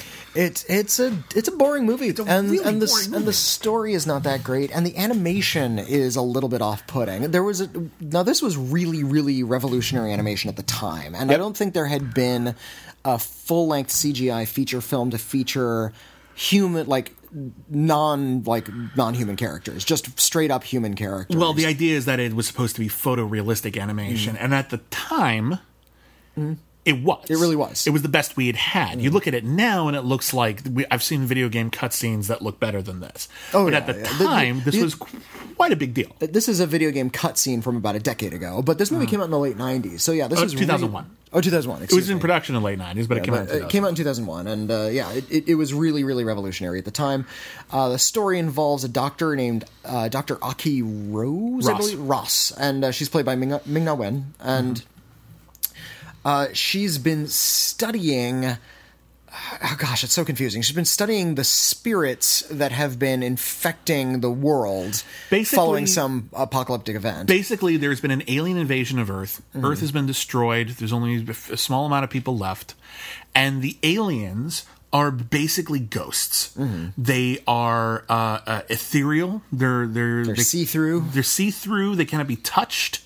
But if they touch you or if they pass through you, they like rip out your soul and you die. Yeah. And I'm going to tell you right now, that's about as cool as the movie gets, is that idea. Because the idea of alien ghosts invading the Earth and if they touch you, you die, that's cool. I haven't seen that. Yeah, and that's kind of neat. The film is almost too ambitious for its own good, because in addition to all of this, it has like where those ghosts came from and how it relates to how everybody has a ghost. They have a soul, which means also inanimate objects also have a soul, and the Earth also has like a central soul. There's a soul cannon that the bad guys have that they want to fire at the souls. I think they even call it a soul cannon. Yeah, they're gonna punch the Earth to death. Which sounds just like a really shitty band name. Yeah. So basically, people are on the endangered species list, and Aki Ross and Donald Sutherland in a creepy CGI body are on a mission to acquire 8 spirits. And these spirits, when combined, will something. They actually never explain it, nor do they explain why they know there are only 8 of them, or why that's important, or how they found that out. Or how they're even different from the other ones. Just these are like... Yeah. These ones are the green ones. So we have to collect the green souls, and we put them together, and we have a soul ball. I don't know. Like, it's really unclear, and they never explain it. Like, so in the beginning, step 2 ? Step 3 profit. So the beginning of it is actually like an okay kind of intro, where we see Aki Ross like sort of like sneaking around a bombed out city, and we find out that she's sucking up souls out of the ground, and she is looking for a weed. A weed has grown in this building. That weed is one of the spirits that she needs in order to stop the thingy. And a whole bunch of generic space marines help her. That's it. That's all I got. Here's what I like. The like capable, funny character is voiced by Steve Buscemi. And he gets to play kind of a badass, and I don't think he's ever played a role kind of like that before. No, it is super distracting, though, because, like, there's a couple... Because he voices it well. He has that confidence. He does. I love Steve Buscemi, and I actually do think he has a good performance in this, but there's a cognitive disconnect here. Ving Rhames plays another voice in this, and the character he plays doesn't look entirely unlike Ving Rhames. Perry Gilpin, who is a character actor, I think a lot of people would recognize if they saw her. Her character model looks exactly like Perry Gilpin. Alec Baldwin, his character doesn't look a lot like Alec Baldwin, but he looked a lot like a young Alec Baldwin. So it was kind of fun. Just that rugged, just he doesn't look unlike Alec Baldwin. He looks like square-jawed white guy. Well, it's like like when they would do like an action figure of someone in a movie, like for Robin Hood and Prince of Thieves, and it wouldn't look close enough. Yeah, it wouldn't look like Kevin Costner, but you can see it. Like that's what Alec Baldwin has. Steve Buscemi looks like he's playing like the third lead in Twilight. He is so young and so lithe and so not Steve Buscemi that my brain kept rejecting it, even though Steve Buscemi is giving a very alive, funny performance in a movie that needed that. Yeah. So I appreciate that, but it's weird. It was refreshing to see, and you say the film needed it. Yeah, everybody else just gives these really...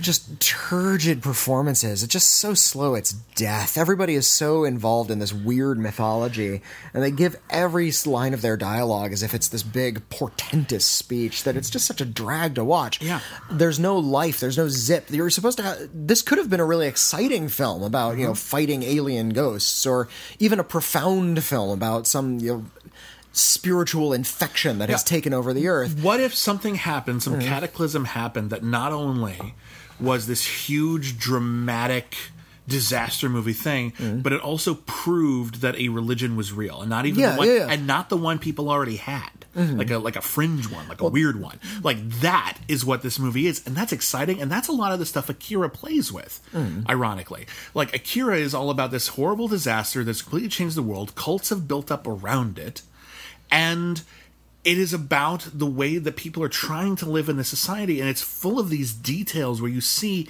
how society is built up and what is at stake and who the people are living here, even if we only see them for one shot. You get the impression that there's a full life being lived. And in Final Fantasy The Spirits Within, there are people talking in dark rooms about the plot. Yeah. That's it. Throughout the whole... Every single scene is about the plot. Yeah. There's no incidental background information at all. They even manufacture a moment where Alec Baldwin's character and Ming-Na's character, Ming-Na Wen. She's gone by Ming-Na and Ming-Na Wen at different points in her career. Yeah. So I think it's Ming-Na Wen now. She was on As the World Turns. She was great on As the World Turns. She's a very good actress. I like her a lot. I've interviewed her. She's great. But she and Alec Baldwin's character have like a romantic past together. And when they meet up again by chance, Alec Baldwin's squad knows that there's something there, so when he like goes into like her like Range Rover or whatever to do like experiment, they like conspire to like mess with it so the brakes go out and so they're stuck together like, oh no, we ran out of gas. Like that kind of thing, just so that they can have a moment to not talk about the plot. They spend most of the time talking about the plot. Like they made up a moment that was specifically just so that we can have some romantic chemistry and show these people as people. And they're all about, like, I would love to have a romantic moment with you where we find out that we're people. But plot. And I'm like, okay, note to film viewers and film writers and everybody. I'm going to crack out one of Ebert's old lines. No film is about what it's about, but how it's about it. The tone, the pacing, the function, that is what a film is about. Strictly focusing on a plot is just going to leave you with a film like Final Fantasy, where it is going to be nothing but exposition and world building, and you're not going to have any characters. You're not going to have anything worth rooting for. You're not going to have anything that you can be really excited about. And I know there is an audience out there who likes that kind of really convoluted story, because we get them a lot.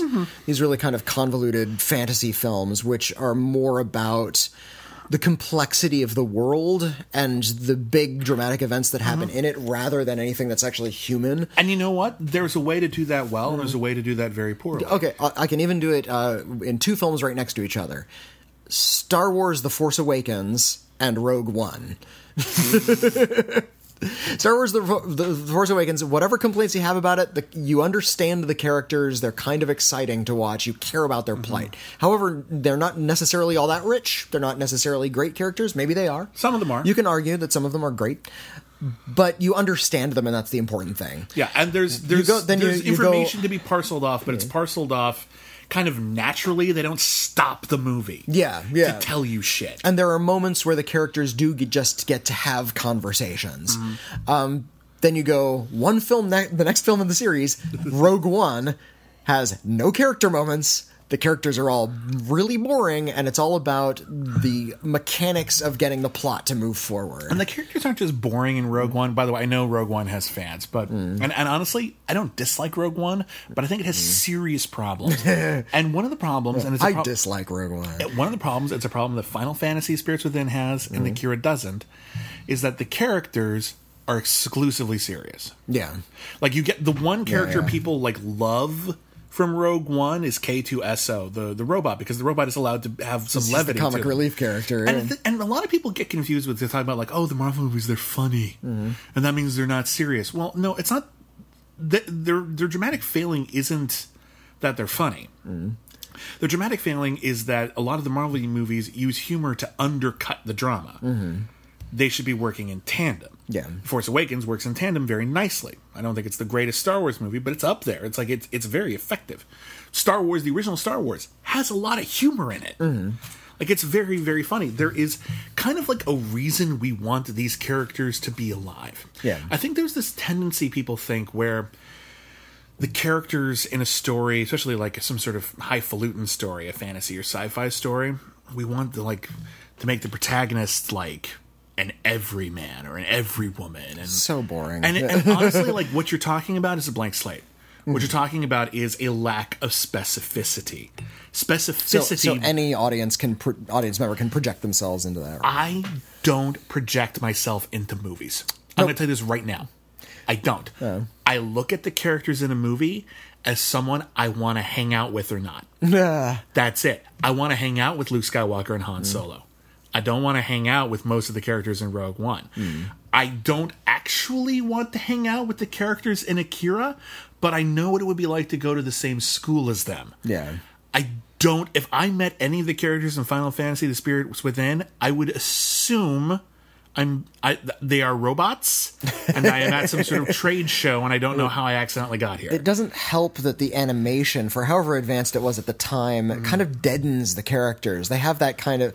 I know a lot of people complain about this in like video game cutscenes, where the characters' eyes don't move. They have that kind of mannequin face. Yeah. And that's a problem with Final Fantasy. A lot of people talked about, is it getting too photorealistic? Are we in the uncanny valley? Looking back, no, we weren't even close. One thing you notice in Final Fantasy: The Spirits Within is that they spent a lot of effort trying to get the character of Akira, the protagonist, looking as human as possible. She's the only character in the movie whose hair moves. Everyone else has a crew cut, or no hair. Good way to save a little bit on animation. I appreciate that, but like that level of realism is afforded to her and not the other characters. So you look at a character like James Woods plays a character. He does the villain character. Yeah, and it's the villain character. He's terrible, and he's a video game character. He's got the shiny leather coat. And he's got the slicked back hair. And he wants to use his soul cannon, so he lets monsters inside the city, and everything goes terribly wrong. Yeah, of course it does. Like everything else looks just blocky because there's nothing about it that is stray. There's nothing about it that is incidental. There's like one thing you'll notice in like the higher quality anime, the stuff that they can really throw some money at. Something like Akira or like Metropolis is another good one. The same director too. Yeah. Was it? Yeah, Otomo. Was it? Okay. I remember he did Steam Boy. I didn't remember he did Metropolis. Anyway. He also did Steam Boy. But yeah. Okay. Anyway.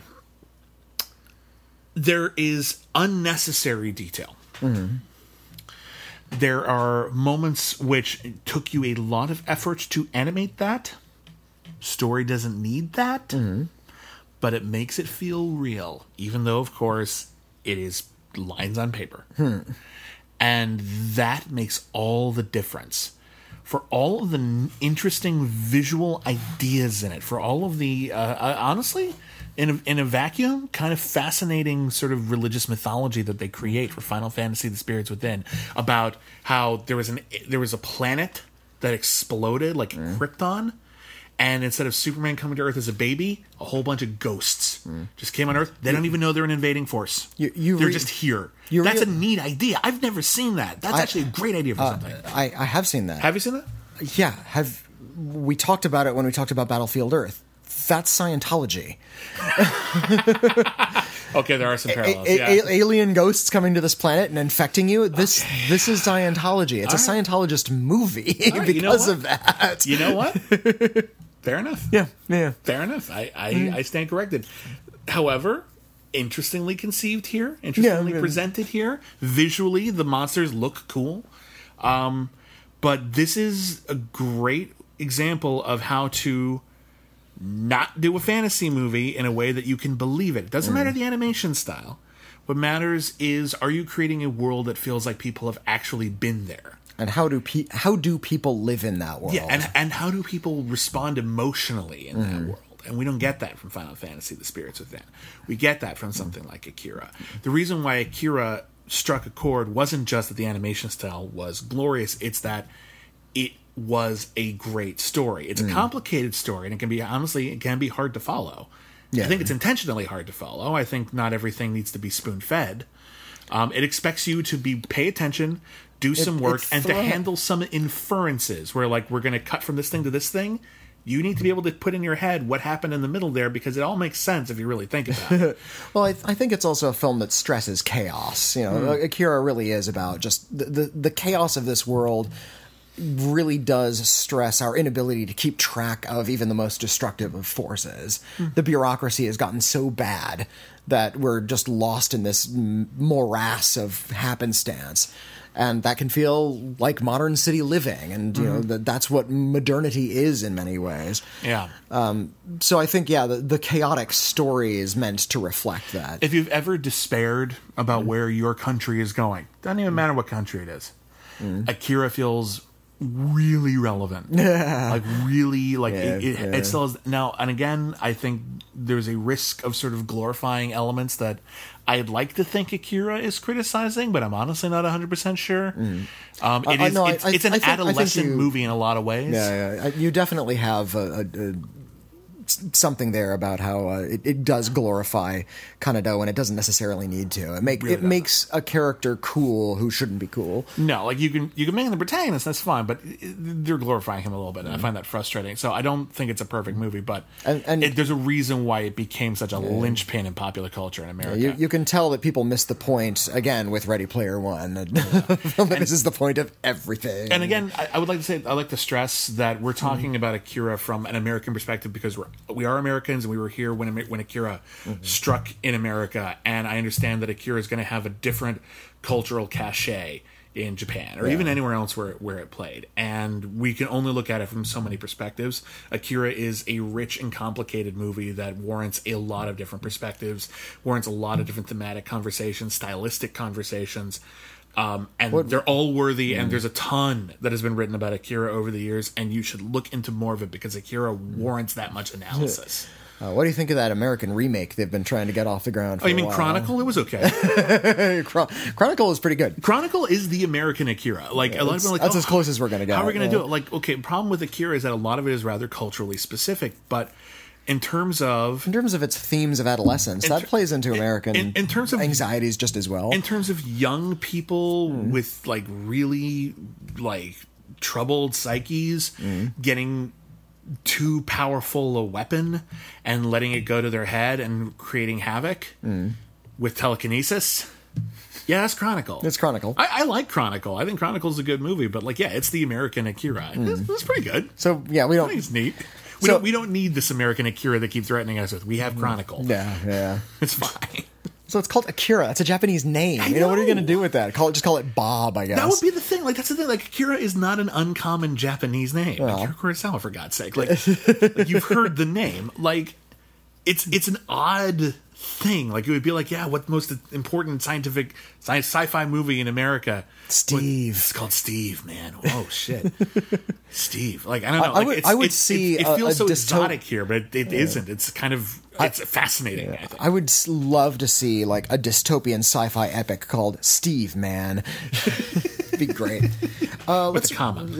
Let's read some letters. Absolutely. Okay, so again, if you want to email us, and we'll read some of your letters on the air, the email is criticallyacclaimedfans@gmail.com, and away we go. Here's a letter from Brian in Montana. Hi, Brian in Montana.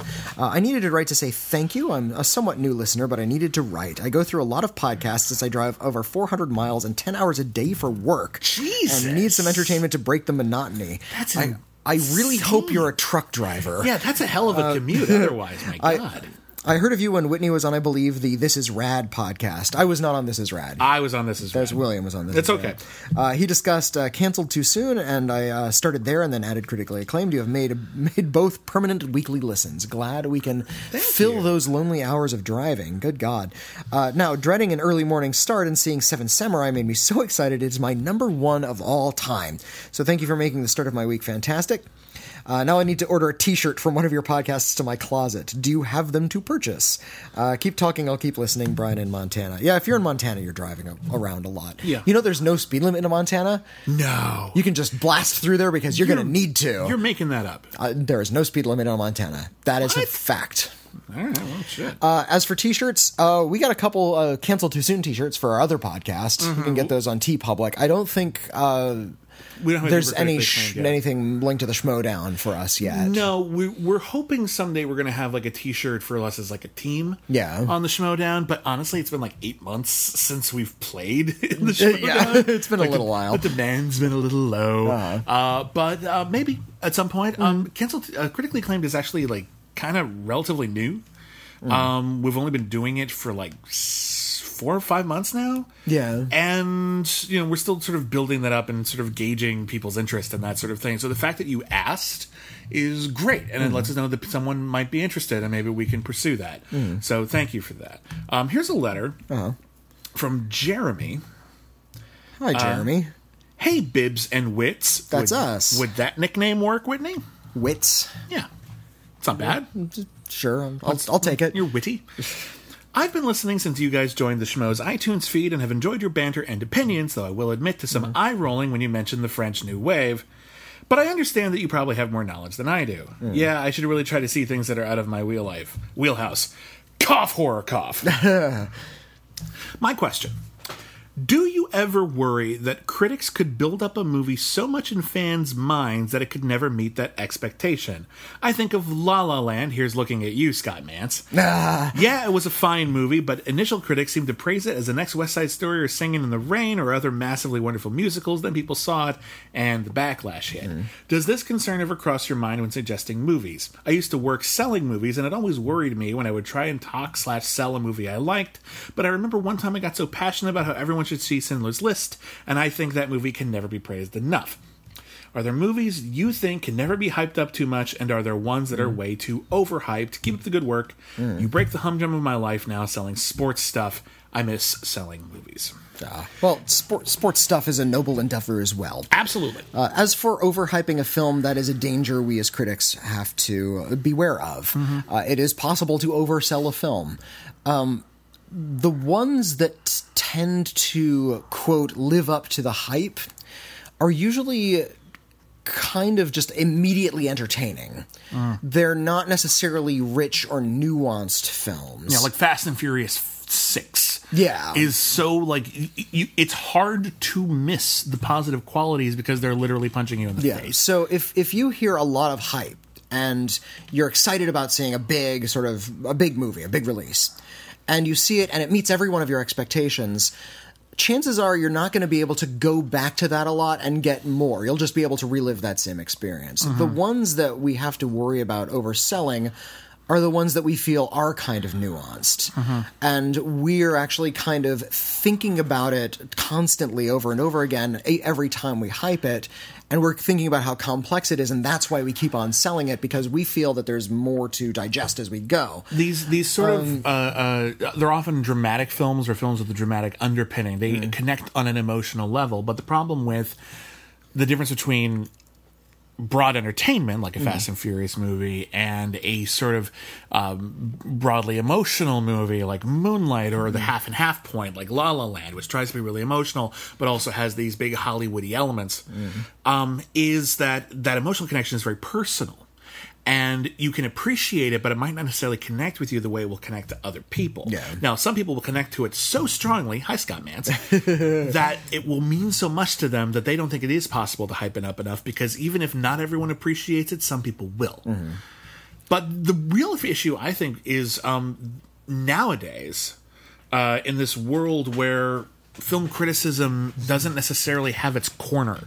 Like it's not like in every newspaper you just see your critic and that's that, and that opinion, whether or not I agree with it, is sort of respected as, well, that's what's in the paper.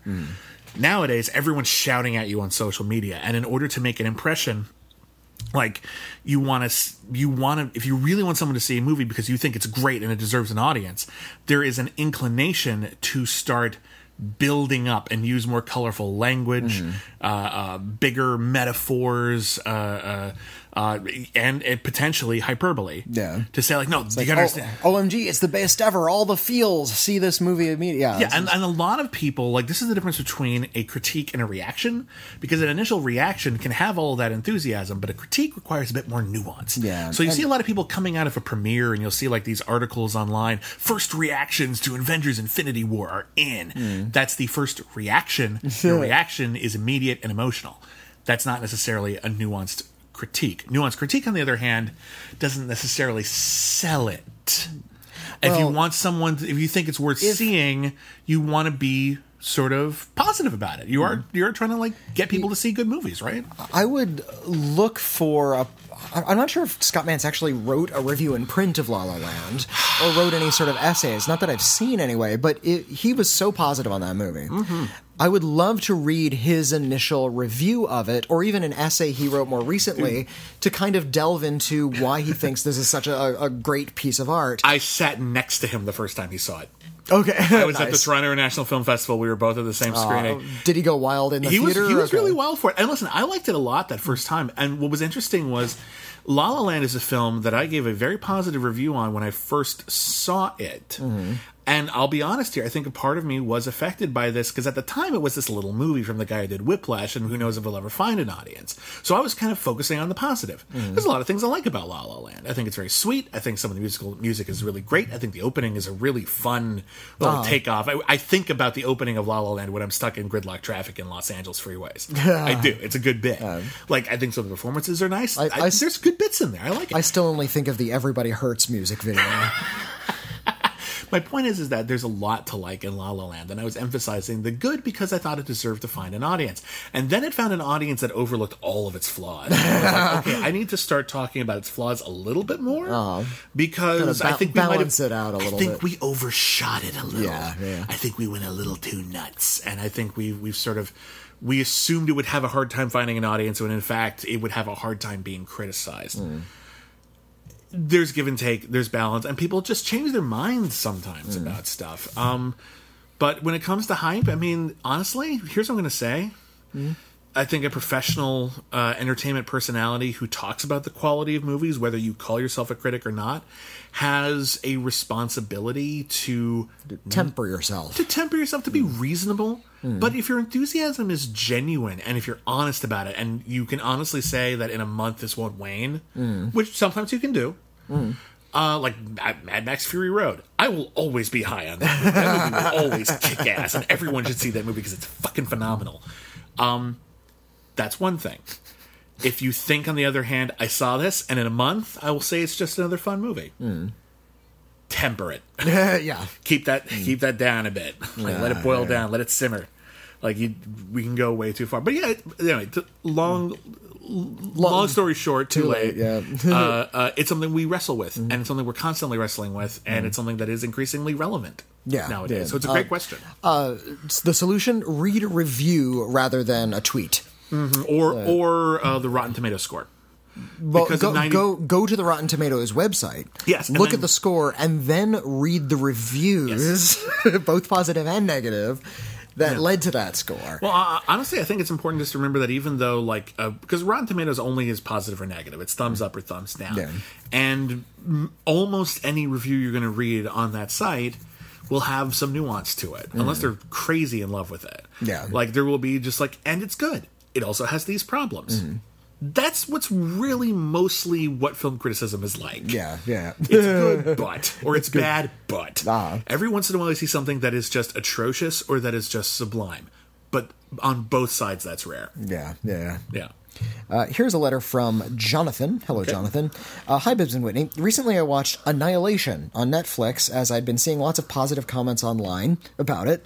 Same conversation here. And it has a positive tomato meter. However, whilst it is visually stunning, and I found the refraction concept interesting, I found the characters to be largely paper-thin, and I didn't walk away with any sense that it had any more than a passing acquaintance with profundity. I went online and found some articles discussing how it taps into the psychology of Carl Jung to say deep things about the psyche, but as someone not familiar with his ideas, I got none of that. Indeed, the most interesting implications of the refraction and cloning elements to the question of identity seemed barely explored. explored. I thought I was being thick until I went back and listened to your review on the podcast and found you raised some of the same issues I had with the film. So here's my question. If a so-called deep film requires additional knowledge and the ideas are not clear to me as a viewer, is it my fault for not looking deeper, or is it the fault of the filmmaker for being needlessly obtuse? After all, comprehensibility and profundity are not mutually exclusive concepts in writing. Thanks for my question, Jonathan. That's a fair question, but it makes an assumption. Mm-hmm. It makes an assumption that everyone is bringing the same level of engagement to a movie. And that's not necessarily true. It is entirely possible to sort of space out in the middle of a movie and then complain that a movie wasn't clear didn't grab enough. you. Now, I'm not accusing you of doing that, but we've all done it once in a while, where we were just sort of half watching it or watching it over dinner or left the room or something like that. Yeah. And like it happens. And that's not necessarily the movie's fault. It's also possible to simply be distracted. You had a lousy phone call just before the lights went out in the theater, and now you keep thinking about how this horrible thing happened at work. It happens. And especially with something like Annihilation, which is so slowly paced and so cerebral. I think having a broad breadth of experience can enhance your film-going experience. And I think it's okay to be exposed to those films and not necessarily have the tools you need to process it. For me, that happened when I saw The Thin Red Line. It was my very first Terrence Malick film. I was not familiar with his aesthetic at all. I was not familiar with what he was trying to do with filmmaking, and I was not familiar with what he was trying to say about war. I didn't have a knowledge of the filmmaker or a knowledge of the soldier's experience enough to really relate to that. I heard a lot of people didn't like the film District 9 because they saw it as just sort of a filthy film about alien technology, and while the action was fun, they didn't really get sort of what was being hinted at, when really that's actually a very strong polemic about apartheid and South African politics.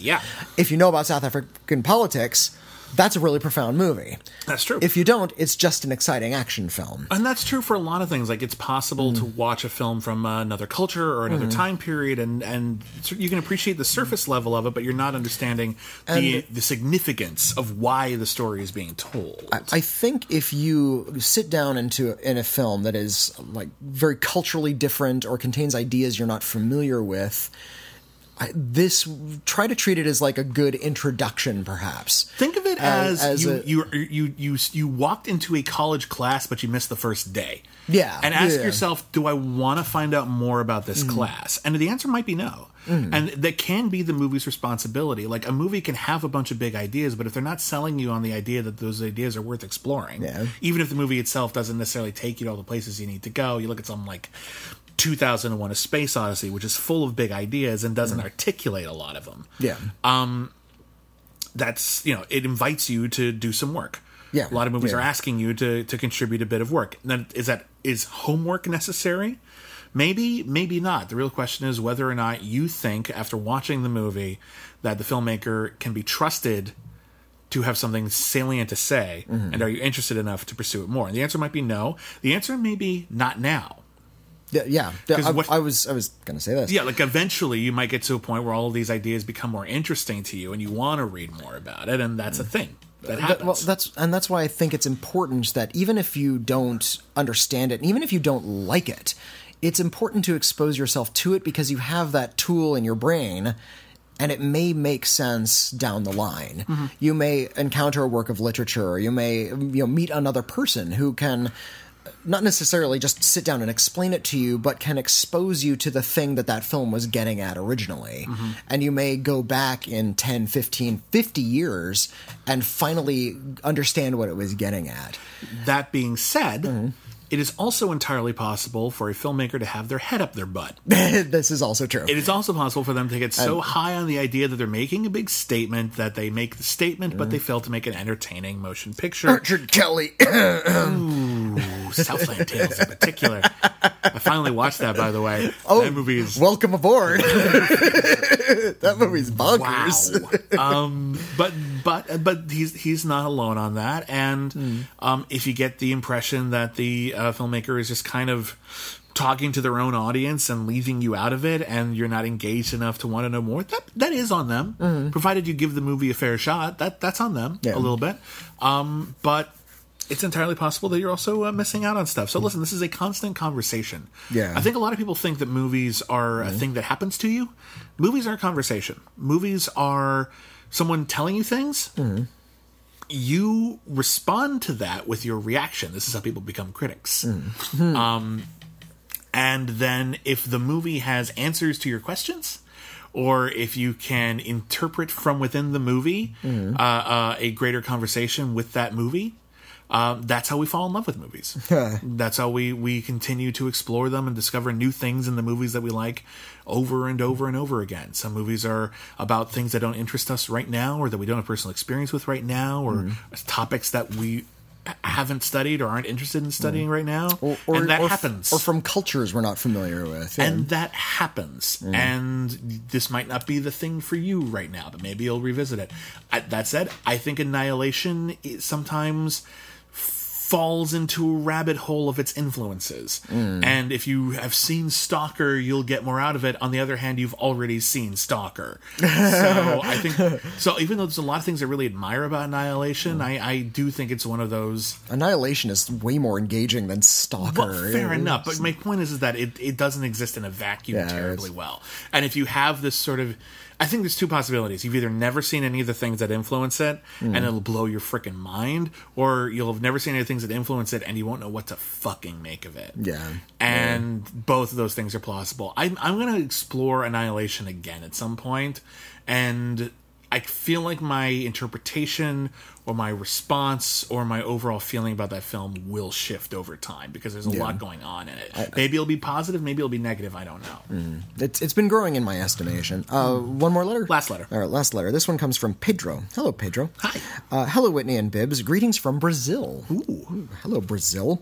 After listening to your comments on Ready Player One, I started wondering about the part where Bibbs said he wanted someone to subvert nostalgia and try to kick it all up. The first example that came to mind that sort of resembles what he said was the recent Star Wars The Last Jedi. Rian Johnson took a lot of risks with it, and while not everything worked perfectly, I think it was a breath of fresh air that we all needed it to be. I pretty much fucking loved the movie, to be clear. However, some of the so-called, quote, hardcore fans could not stand what the director did. To me, this seems like an instance of someone trying to take a clash at nostalgia. The movies explore themes of destroying the past for the new, and your heroes may not be the heroes you think. Not that subtle, I guess. And the world showing that they really want the nostalgia. Do you think nostalgia is a sort of a problem nowadays in movies? I don't think so, but I couldn't come up with an example of how to use nostalgia in order to explore more complex things like that. Can you help me think of some examples of this? There's a couple of questions you brought up. First, is nostalgia a problem? Yes. Sometimes. The problem with nostalgia, as we are using it today, is that nostalgia is the past. Nostalgia is a memory. Nostalgia is a thing that happened once, and when we're constantly recreating it, we are preventing ourselves from moving forward. Yeah. And I think it's possible. Listen, I have legit critiques, I think, with The Last Jedi. However, I admire that film for daring to try to take the Star Wars franchise forward. And I think you look at something, even if you look at the original Star Wars, I think I've made this point recently before, but just in case I haven't. The original Star Wars, George Lucas's first film in the series, is as old now as Flash Gordon was when the original Star Wars came out. It's old. It is and it's still great, but it is the institution. And when Star Wars came out, it took the institution, it took the ideas that it had, and it made them contemporary. It made them new. It made them more relevant. It made them more stylistic in a way that we hadn't seen. It was an adaptation of nostalgia into something that felt fresh and futuristic. We are afraid of that, I think, sometimes too much. And we need to do what George Lucas did with the stuff in the past, if that past is going to stay alive and going to stay meaningful. And I love that Last Jedi did that, and I get why people don't like it, but I think they're holding the whole genre back. Not only the franchise, the genre. We can't grow if all we're going to do is recreate everything we already had. If your goal is to simply mirror and clone the feelings you had and go back to the same characters and the same story beats, yeah, you're just sort of circling, looking inward. I think that's why I really hated Rogue One. It's like, we're resurrecting Star Wars. We're going to make new Star Wars films. Great. What are you going to do? Okay, you're going to retell the same story with like analogs of the same characters in The Force Awakens. Like, I haven't seen a Star Wars in which like everyone dies before, but other than that, that movie takes place in a pocket. It takes place in movies. It takes place in a pocket, and it's only concerned with how you have previously felt about the events, and it's only going to be significant to you if those things have already been significant to you. Exactly. Which is, and I was clenching my fist in rage so because of that. Even though like all those characters died or whatever, no. It's really safe. It's the safest of the safe. Nothing else can happen to those characters. Otherwise, we would have seen them by now. They would be relevant. Significant. They would have talked about them. So it's actually like the safest Star Wars prequel. Yeah. Which is weird. Stylistically, it feels different. Yeah. Narratively, same fucking thing. Crazy. Right after the release of The Force Awakens, George Lucas gave an interview, I think it was on 60 Minutes, about how frustrated he was with it because, and he said rather rightly, Star Wars came from nowhere. This didn't come from anywhere. This is a retro film. It's just sort of repeating the same beats. And while George Lucas hasn't been so great at sort of getting that lightning to strike again, he's not making a lot of new movies. Some filmmakers are trying it, and they're succeeding with some success, and they're doing it by breaking out of a lot of the old molds. And I get a lot of thrill from things I haven't seen before, and I think we owe it to ourselves to find those things. Absolutely. It's okay to indulge in nostalgia and, go back to part 19 in a series that you love, but understand that that can only feed you so much. At some point, it just becomes absorbing information, and it's not learning anything new, and it's not enriching you. Well, I think it can. I think what I will say is this. I think someone made a point. God, I wish I remember who said it. If you know who said it, tweet me and I'll retweet it. That the purpose of a prequel like that can be, even though the narrative may be familiar, it can expand on the world, and what it can do is it can make pre-existing worlds more inclusive than they had been before. And that is something that Rogue One does do. Okay. Was it does expand on the type of people we see in Star Wars movies. And I can appreciate it for that. And that's great. But it also has huge narrative problems, and that frustrates me. But yeah, no, nostalgia is something that we have got to start moving past. It's fine. We will listen. When I was growing up, we were still adapting shit from before, from decades before. We still had Zorros and the Shadows and all of that shit. We had all of it. That will always be a factor because nostalgia sells. Nostalgia is an actual emotion that people feel, and there's nothing wrong with exploring it. But we can only recycle nostalgia so long before we fall into a vacuum of not having any culture. At least not when it comes to mainstream genre entertainment. We deserve better than that. As for your second question, and a really quick answer, are there films that deal with nostalgia intelligently? Yes, of course. There is a Dutch film called Nostalgia that deals with this very concept. Wow. But that is an art house movie, by the way. That's some serious art house shit. However, it's good, even though he's an incredibly problematic man, Woody Allen did make a film called Midnight in Paris, which deals with this very issue about a creator who finds himself able to meet his literary idols by traveling through a magical membrane into the past, and how dangerous it is to constantly look back, and how we kind of need to let that go. Well, you can look at a film again. I'm not going to ask you to watch a Woody Allen film because, like I said, he's a problematic man, but it does deal with that. Here's a film that deals with nostalgia, but it deals with more personal nostalgia than cultural nostalgia. Edgar Wright's The World's End. Yeah. That's a really good movie about nostalgia that is also about pushing things forward. It is about a group of friends who did an epic pub crawl that they never finished when they were young, and now they're adults and they have their own lives. Except for one of them, who never let it go. But because he never let it go, because he never moved forward, his life is fucking tragic. And the movie really is honest about that. So even though it goes completely insane, and if you haven't seen the movie, I'm not going to ruin it for you because it's not what you think it is at all. That's a very interesting treatise on nostalgia, because Edgar Wright is a filmmaker whose work is very steeped in nostalgia, and that's one of the few ones that feels very critical of it. Pleasantville is another one of those. Pleasantville for sure. I think that's a movie that needs to be talked about more. It's amazing how little it's discussed nowadays. If you missed it, if you don't remember it, Pleasantville is a movie about Tobey Maguire and Reese Witherspoon. Back when they were teens, like teen actors, they get sucked into a 1950s sitcom. They're in black and white all of a sudden, and their world is very small in scope, and it is very repressed. And as they start bringing out in this world, taking away from this idyllic nostalgia, this isolated nostalgia, and adding nuance to that world, the world gradually turns to color. Yeah. It is a very obvious metaphor. It's also very good. it's well handled for sure. Absolutely. So I think that one's really, really great in that particular respect as well. So yeah, it can be done. They're out there. It requires a certain amount of nuance, but it can be done, and it is occasionally done. Yeah. So that is it for Critically Acclaimed. Thank you for joining us. Sorry I was a little late this week. That's on me. Shame on you. Shame. It's on me. Next week on Critically Acclaimed, we will be reviewing Avengers Infinity War. Some people looking forward to that, I guess. And just for the heck of it, we'll review the entire Godfather trilogy. Now, at the end of every month, we always do a whole movie franchise. It wasn't for the heck of it. People voted for that. And people voted for us to do The Godfather this month. Next month, we're going to do, because summer is starting, an action movie franchise.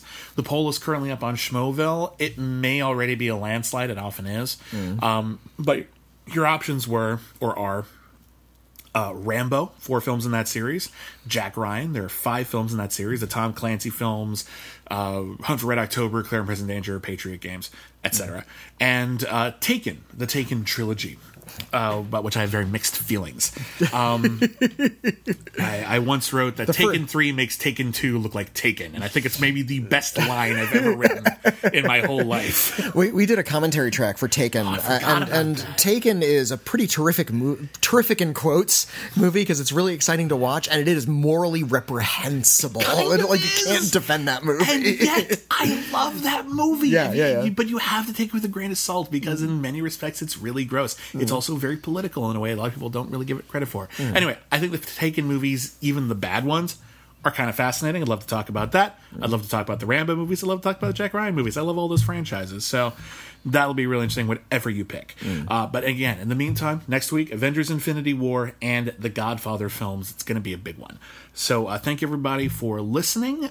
We are on Twitter. I'm at William Bibbiani. I'm at Witney Seibold. Don't forget, you can listen to our other podcast, Canceled Too Soon, where we review TV series lasted 1 season or less. Coming up this week, we're going to be reviewing a sci-fi series from Francis Ford Coppola called White Dwarf, which was about an alien planet full of weird colonial sci-fi. It's steampunk. Steampunk is what it is. It's a steampunk. Like Edwardian steampunk in space meets alien kind of Dune mythology with surgery gloves. Yeah, basically it's ER meets Star Wars. ER meets steampunk Star Wars. Sure. It's hard to describe, which is why it did not succeed, but it's an interesting thing, and I can't wait to share it with you. So that's what's going on over there. I don't think I'm forgetting anything. Email us, criticallyacclaimedfans@gmail.com. One thing I wanted to say is I did do another commentary track recently over on the Sofa Dogs podcast. John Pavlich runs that one, and he does regular commentary tracks for movies and TV episodes. We have traditionally, for the last 8 Friday the 13ths, been reviewing a new film in the Friday the 13th series, and we finally made it up to Jason Takes Manhattan, which is garbage. So you've got, and that's a pretty great commentary track. So you've got 4 Jason movies left. My question for you, when you're done, will you do the Saturday the 14th movies? Golly, I hope not. Because those movies are all so garbage. They're so bad. Oh, my God. Okay, everybody, thank you very, very much for listening to Critically Acclaimed. And never forget, everyone's a critic. I want to go to the midnight show. I'm sorry, what?